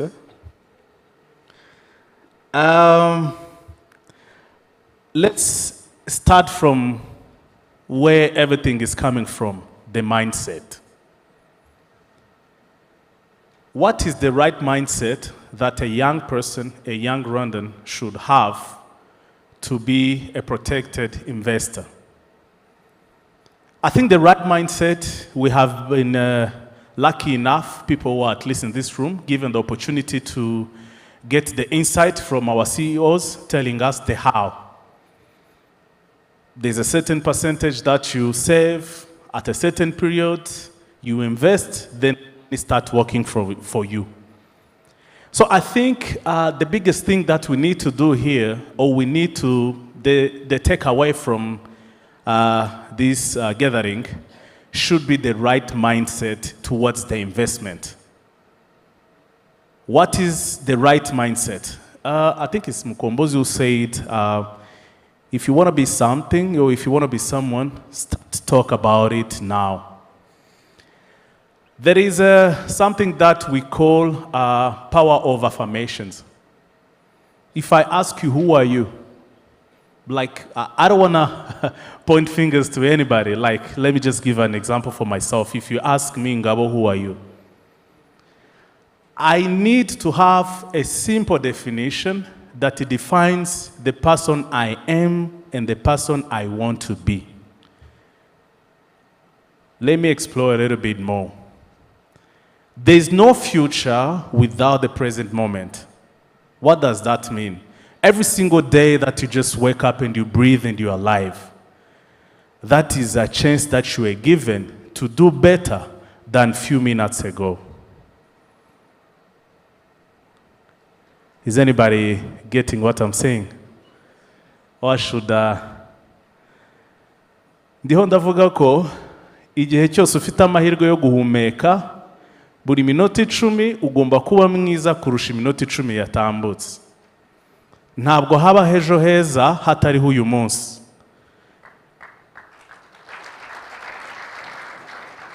Icyo bivuze, ngerageza kugaruka ku cyo mukombozi yavuze, wowe urinde urashaka kuba nde. Ibambajije ngo ndinde, nkwiye kuvuga uwo ndiwe none ariko n'uwo nshaka kuba ejo, kuko bihera nonaha. Nahereye ku mitekerereze, ibya siyanse, ibiri logique babitubwiye, the how, the technicity around it. But let's talk about the mindset, where things start from. In mental health, there's what we call a victim mindset or champion mindset. So there is a gap between from being the person who is always victimized or victimizing him or herself. You know, sinabishobora, ibya saving bavuga sinabibasha, buriya investment nayishobora. That is a wrong mindset as a young Rwandan, where we saw that every single day things change and things grow faster than ever in this country, where we have opportunity as young people. Uri ku ntebe y'ishuri, you create something as a solution, you innovate, then boom, you become a billionaire. We're in the country where everything is possible, and we have seen it. Hari umuntu wabonye ko mu gihugu cyacu ibintu bishoboka kandi bikoreka? Can we clap for that? Kubera ko urugero baduhaye rwaho twicaye, hari abantu bicaye bagira vision. Ubwo ndashaka kugaruka kuri vision. Vision, mission, goals, the two words, the know-how can change, right? Bitewe na circumstances, na situations, na evolution. The only constant is change, by the way. Ikintu cyonyine kidahinduka n'impinduka. What does that mean?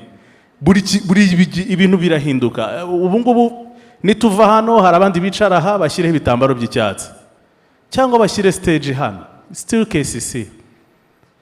What do I mean by that? The flexibility of learning. You humble yourself, you learn.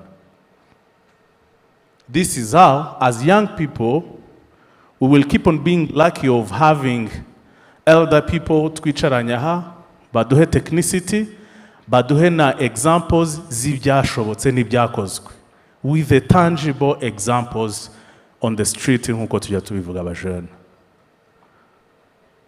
So having the right mindset and checking on yourself on a daily basis, it is a chance you are given to do better than what you did yesterday.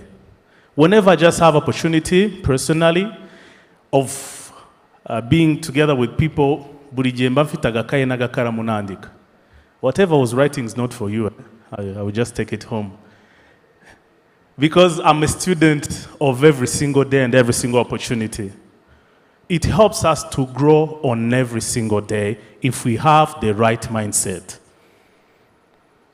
So when we have the right mindset, there are some more of things that we really need, and there is what we call financial literacy and education. I'm pretty much sure that you talked about it, reason why we are here, and being thankful for NIT, CMA, all this Rwanda Stock Exchange market, all these people who put together this forum for the youth, kubera ko babona ko bikenewe ko twigishwa ibindi biri hanze y'ibyo twiga mu buzima bwa buri munsi. Hari ibyo twiga, sections zitandukanye, faculties zitandukanye, ariko tukagira partners beza babibona ko we also need an added value to what we have learned in the universities, the financial literacy. That is very, very important. And I just want us to clap for the organizers of this forum, because it is something that we don't take it for granted. There are some few things that I found that are very much needed. If we talk about understanding saving and investment, here now we are entering into the financial literacy. What is saving? What is investment? Babivuze abatambutse imbere yanjye ntago mbitindaho, ariko ayo winjiza expenses zawe ziri ngombwa no kwizigamira. Noneho tukajya ku cya kabiri kivuga ngo umuco wo kwizigamira ni uwuhe? The culture of saving. Ese udufasha iki? It helps us for investment, emergency handling, and reduce dependence on others. Iyo wizigamiye, nk'uko hari uwanyuze aha watubwiye ko hari igihe yagize akagira crisis, ariko byamufashije guhandoringa izo emergency.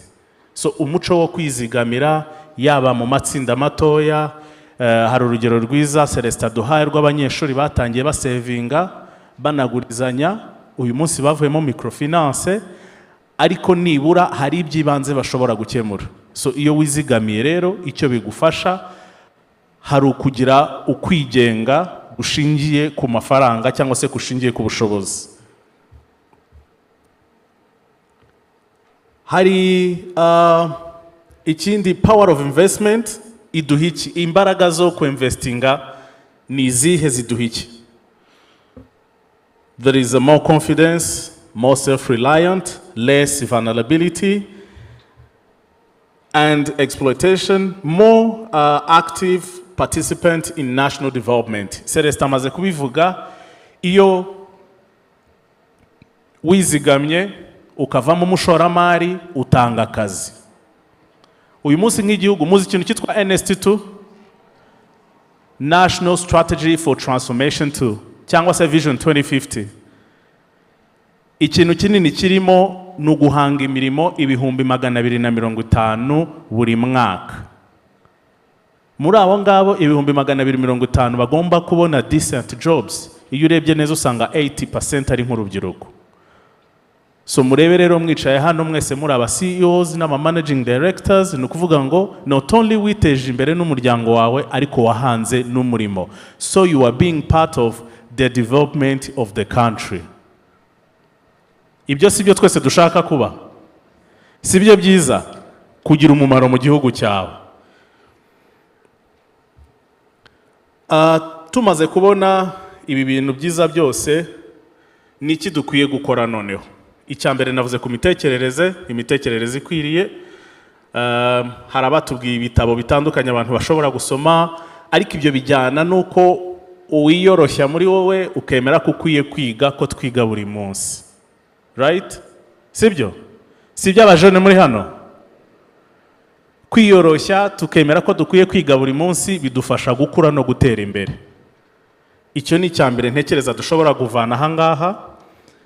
Icya kabiri gikomeye nicyo twakorewe uyu munsi, ariko ubwo ndimo gusaba noneho abandi bafatanyabikorwa bakomeye, other CEOs and managing directors, to expand this kind of financial literacy in youth programs.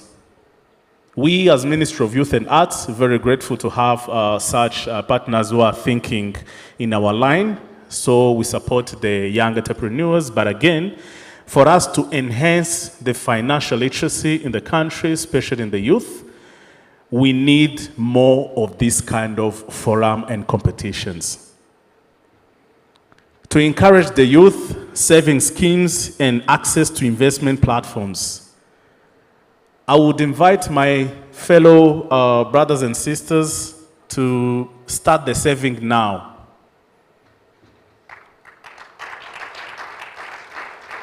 Little by little, ariko batubwiye ko bikoreka kandi bishoboka. Sibyo?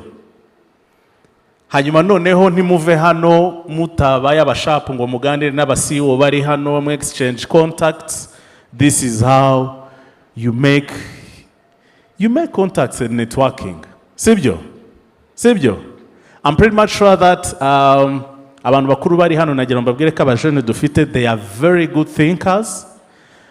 Buriya uganire n'abajene ushobora gusanga umwe ari CEO w'iki n'undi ari MD w'iki, they have brilliant ideas. Ariko ikintu cyinshi bajya batubwira akenshi kigaruka ni networking. Ni networking so every young person who had an opportunity of wearing that beautiful t-shirt that I'm seeing you wearing, being in this room, nuve hano ute exchange the contact n'umuntu uzi ko ashobora kugufasha yaba mu by'ubwenge yaba no mu bindi. Sibyo? Make sure that you are networking. Promote mentorship and stories of young successful investors. Mu buhamya niho tuvana imbaraga zo kubona koko bishoboka kandi ko bikoreka, and I would love to see bamwe muri mwebwe umwaka utaha bavuyemo abantu baduha ubuhamya. We just make a documentary video that shows some of our young people became entrepreneurs and investors. I would love to see that. Icyanyuma nibyo dukomeza gukora bya buri munsi, yaba mu rwego rwa leta cyangwa se n'abafatanyabikorwa, gushyiraho policies zifasha abajene kuba aba investors no kugira access to finance. So muri ibyo nsoza nagira ngo nshimire cyane abateguye kino gikorwa kuba mwaratekereje ku rubyiruko. We don't take it for granted and we are very thankful for that. And I would also want to thank abajene nabonye banyuze hano. Next time maybe muzatekereze n'abashobora kuvuga mu rundi rurimi rutari Cyongereza. Judges, think about that as well. Kuko muzatekereze n'akandi kantu kajyanye no gucoachinga umuntu how to express themselves. I think it will be helpful. Thank you very much, and have a nice afternoon.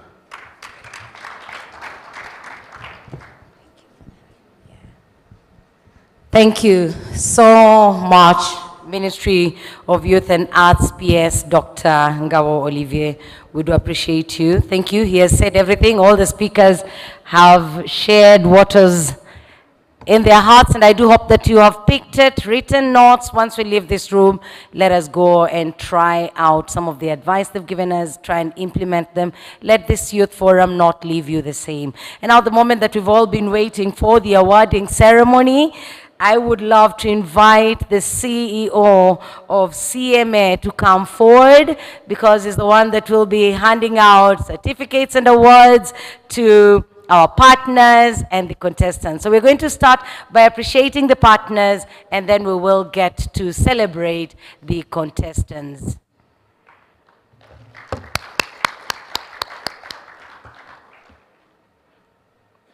CEO Tapelo, please come forward.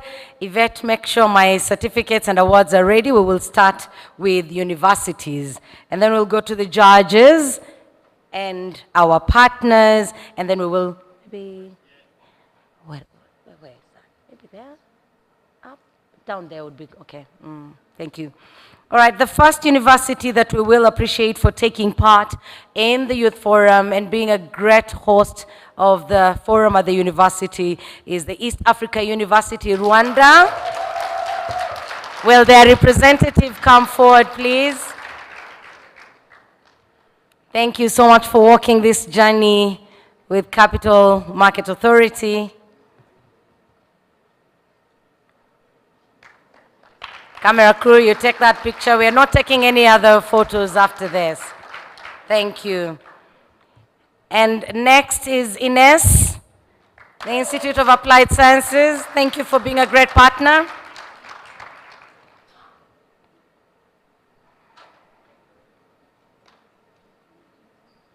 Thank you for walking this journey with us. Thank you for making the Youth Forum a success. ULCA, where are you? Our cherished university. Thank you so much. ULCA, where's the representative?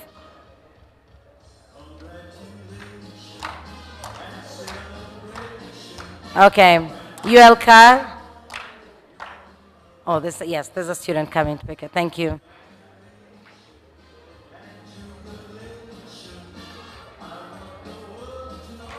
Thank you.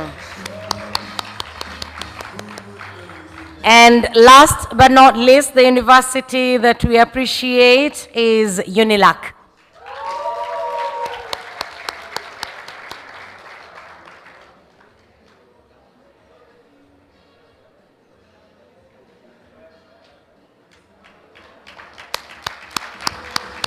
Thank you. And now I'll invite the judges. I'll start off with Alice. Where are the judges? Oh, yes, there. Alice, I wasn't seeing you. Thank you. Thank you so much for being with us year in, year out. Thank you so much. The judges will be giving us the results, and then we will invite the contestants on stage to receive their awards. Our next judge is Jean-Paul. Jean-Paul, thank you for being a great friend of the Youth Forum. And thank you for always offering your time. I don't see Judge Emmanuel. We will appreciate him, and we will deliver the certificate to him. And then our partners, a great partner of Capital Market Authority, a partner that loves the youth and will always be there to support. Rwanda Stock Exchange. I request CEO Celestine to come forward. Thank you for making this possible.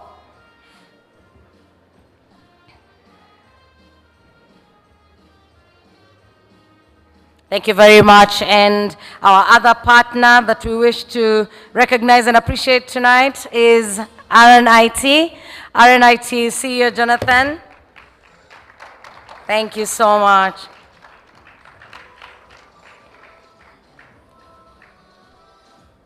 Thank you.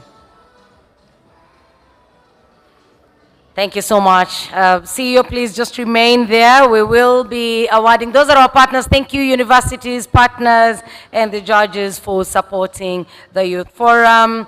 To the family that is watching online, we do appreciate you for that. Thank you for the comments as well, and thank you for using the hashtag Capital Market Youth Forum. Now, before we invite the students, just in case you aren't aware, all the contestants, there were 7 of them, representing 5 provinces of Rwanda. The reason we had 7 is because 2 provinces had a tie, and so those provinces each sent 2 contestants.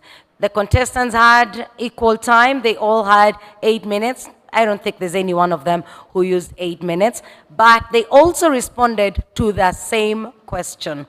They responded to the same question, and the assessment you had from Judge Alice, they were assessed equally. And at number 5, I would love us to welcome and appreciate Uitonze Odile. Congratulations. Where is Odile?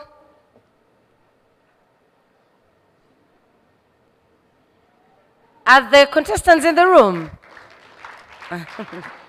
Okay.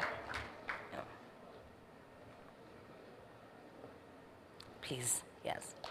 Contestants, you will come and receive your award from CMA CEO.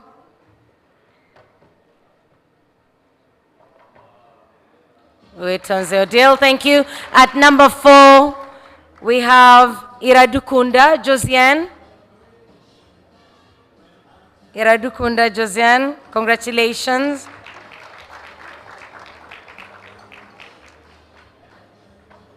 All right. Congratulations, Josiane.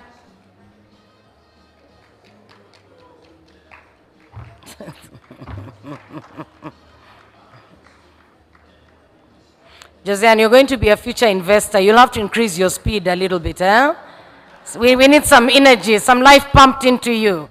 Josiane. And our third, in number 3, the third position, Nihimbazwe Obed. Let's appreciate Obed as he comes forward.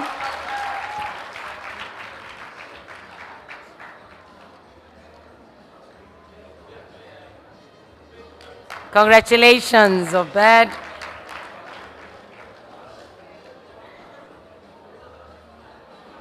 In the second position, ladies and gentlemen, Sabimana Mark.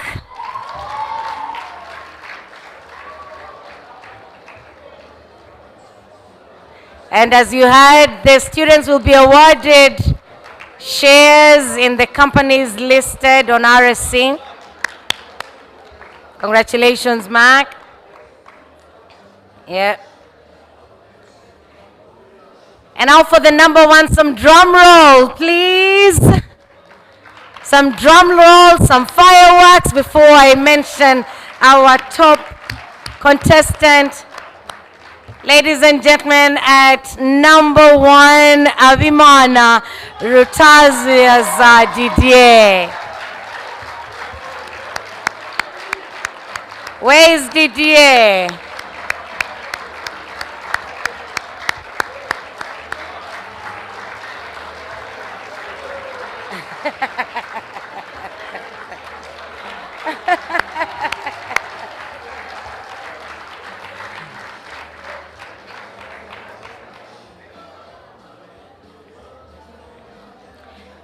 Thank you. Thank you very much, CEO. I do appreciate you. Thank you so much. Congratulations to all the contestants. You have done well. You've made us proud. You've made your universities proud. And now, ladies and gentlemen, to give us the closing remarks, I would love to invite the strategic advisor at the Capital Market Authority, Dr. James Ndahiro. Let's appreciate Dr. Ndahiro.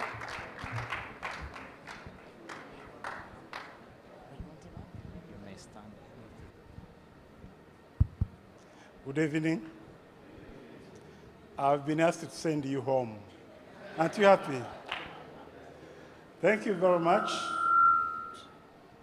CEOs present and others. Before I send you home, I just want to give you 3 takeaways. 3, not more than that.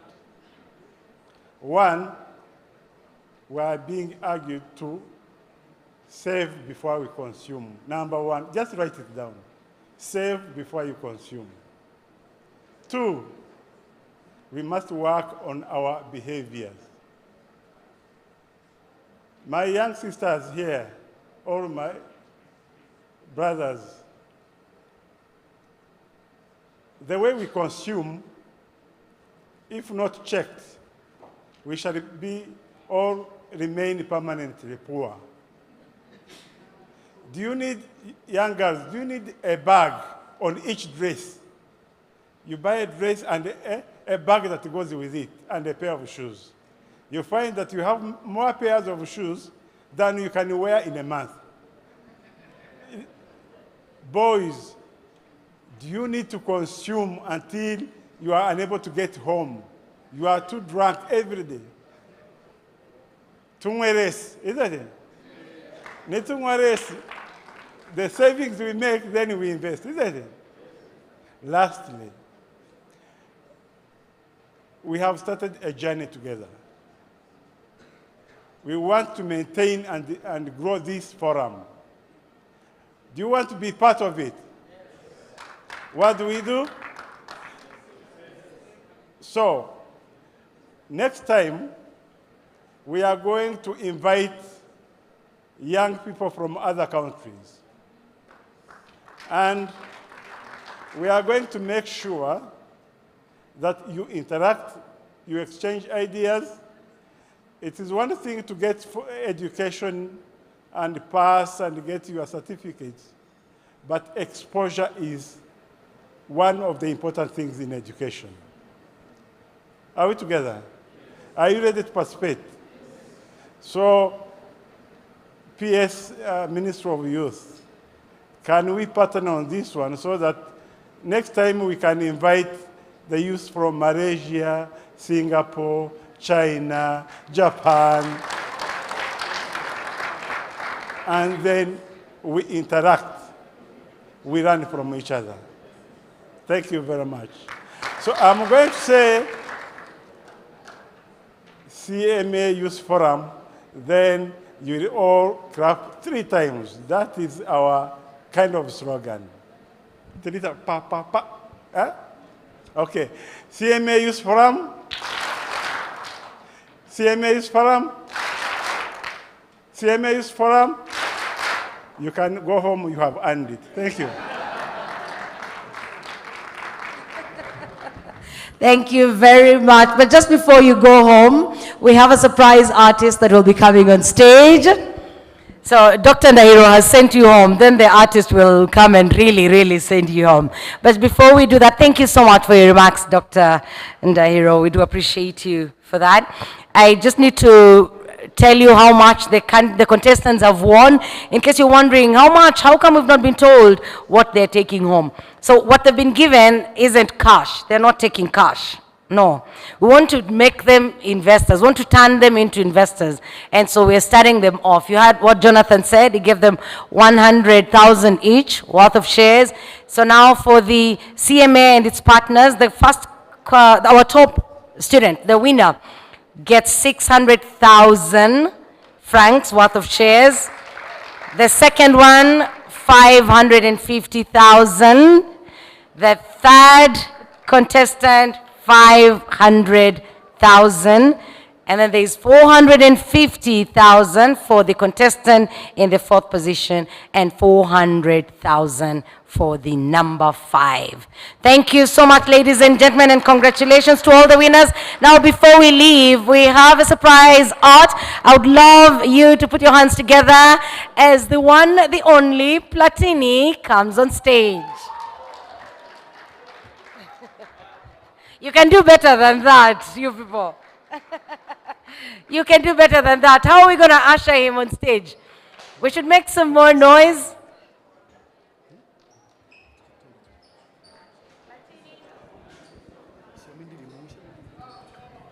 Platini is our very own. Yo. DJ.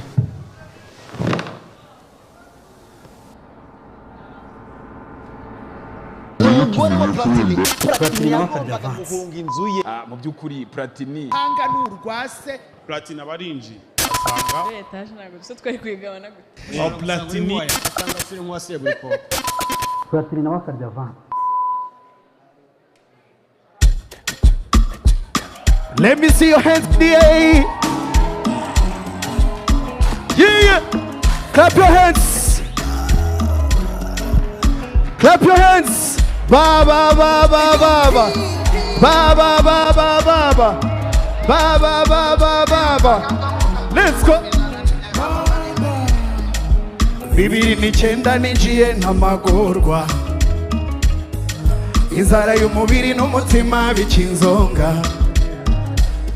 Liki wangomeje umutima. Now I see my days, yeah. Jauhimbazwe. Natawe imihanda ndabyimenyera. Inshuti ziraza zikagenda. Nindatwaye ntaje mu nkiko. Hello everyone, I want to see your hands like this.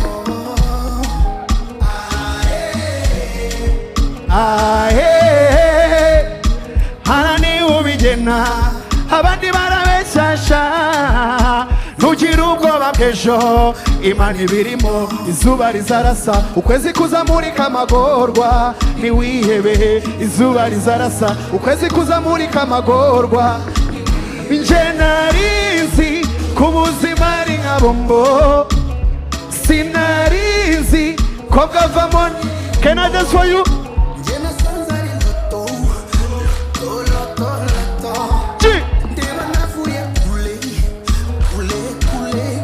Mumeze neza wese. Loto. Ndeba navuye kule. Reka tuzamure ikiganza cyacu hejuru gutya.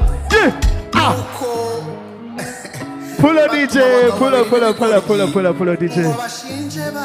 Pull up DJ. Dukomeze. dukomeze reka numva izi ndirimbo abakera bazibuka hano twumve twari kuzarambana rya musinzire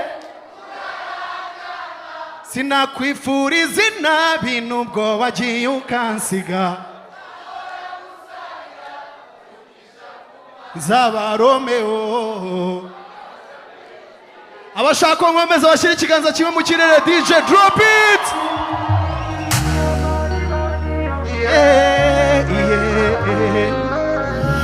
nababyinira nta kibazo akabishobo bahaguruke tubyinane baby faites attention wikwica umuta attention let's go mfite dayimoni wo gukunda bikabije iyo umpaye urukundo je mpita mwizirikaho nakujigira ukanyinuba ugakeka ko ndi umusazi nakujigira twese no muri kave nagusanga chunga san bebe ntucokoze Jenny Badman no musozi nagutira chunga san bebe ntucokoze Jenny Badman no musozi nagutira girl I'm addicted to you wampanye drug shorty girl I'm addicted to you can I dance for you let's go attention attention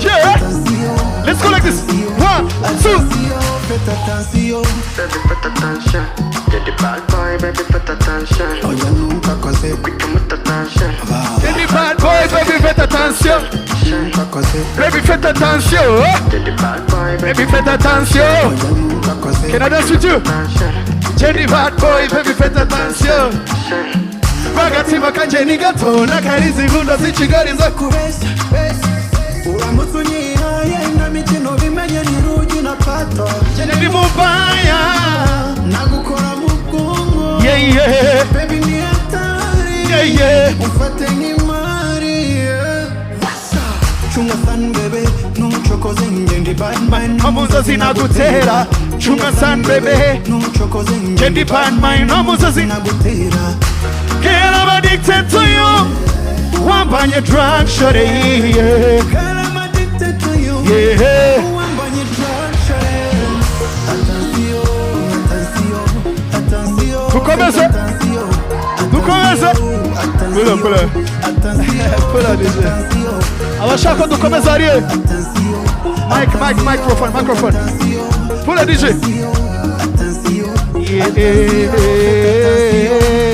pula you're the bad boy, baby, faites attention. Oh, you know, Dizo Pulo. You're the bad boy, baby, faites attention. DJ, down. You're the bad boy, baby, faites attention. Yeah. Dukomeze. Uko mubibona haraburi ihe. Reka numva amajwi yanyu gusa sivyo? Ngwicupa. Navugaga iry'amazi. Kanurisha umuleta. Cyangwa murasha je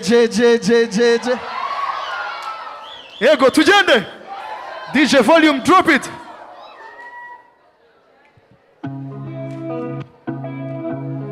duhe ka volume gato nago turi kumva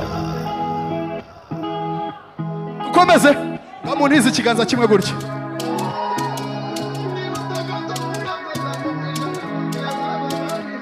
twese gutya twese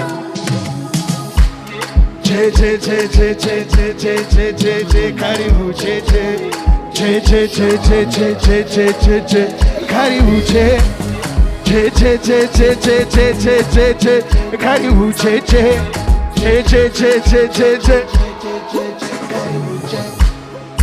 hey mama do we go dance uyu munsi mfite money ngiwirirwa kujya kupaka sacha blessed wade ni show today mama igeze kuvuga kw'imisiba myinshi gahimwa numwe gusa amahirwe yacu yasetse yabaye masa today hello mon bebe Do you copy my JJ? Tell me where you there. One body drifting sassy. That time we changwe chinsazi. Feel me now.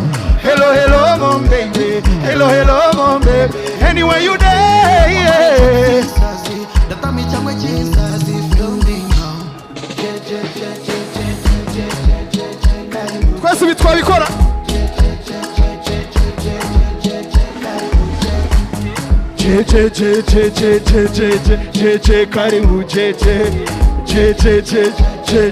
Let's go like this.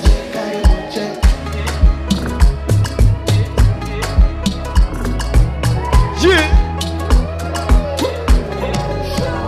Ugichi zero ugichi. Oh zero munda. Habari shanga ndari kundabu. Dufite mula. Today tuwatela mafema. Kwese. Tamaka mini, tamaka topu, masheri kokoko. Kalaga nyashi, shuka kidogo, batemaga foto. Aje gechegere, koma jechegere, aje. Yeah, yeah. Aje. Hello, mom baby. Do you copy my JJ? Tell me where you there. Yeah. Sazi feel me now. Hello, mom baby. Hello, mom baby. Anywhere you there, yeah. Let's go.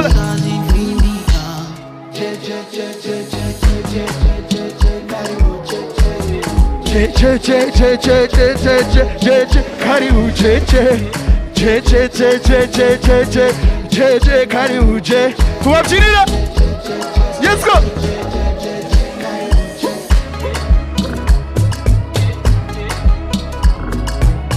Yeah. Another one, let's go.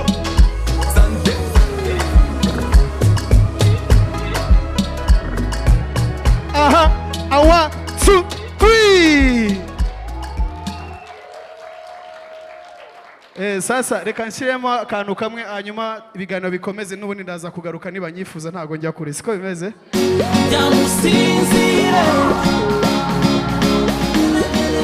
Naho turirimba twese hejuru guki.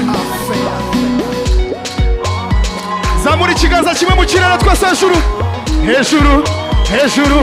Hejuru twese guki.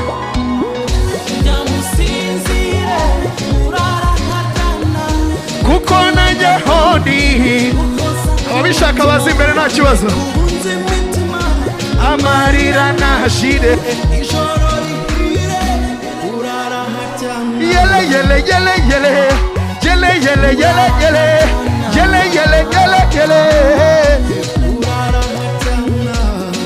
Erega humura we kuvu. Let's go. Ucheka byinshi mu rukundo rwacu bikantera kwibasa ese ni kuki buri waruganya ni kuki buri ushirikanya sibyo turi kumwe bigatumana ngo iki twese ntacyo ntanga mu byo ngize gute dusimbuke 1 2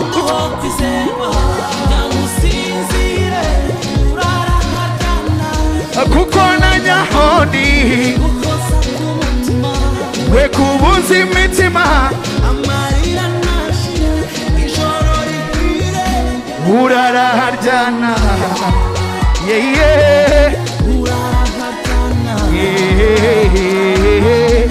uraraharyana irigahumura we kuvunika uri wenyine njyewe erega wirira nanjye bimbaho amajoro nsizira rwose ni make erega na nijoro naraye mfukamye saba Imana ngo ikundindire ntacyo ntatanga mu byo ntunze byose dusimbukane twese let's go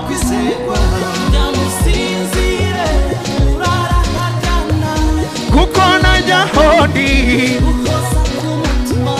we kubuza imitima amarira nashire ijoro rihire uraraharyana hejuru yeah eregana nijoro narahepfukamye agahinda gashire amarira nashire burundu uzongere kubabara rwose kuko najya hondi we kubuza imitima ijoro rihire murakoze cyane nta mukanya turagaruka amashyi menshi kuri mwebwe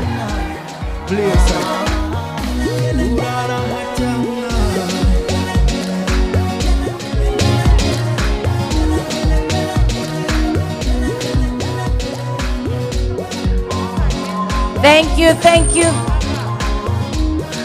Thank you very much, Platini. No, DJ, you didn't have to switch off the music completely. You can just... You can simply reduce the volume.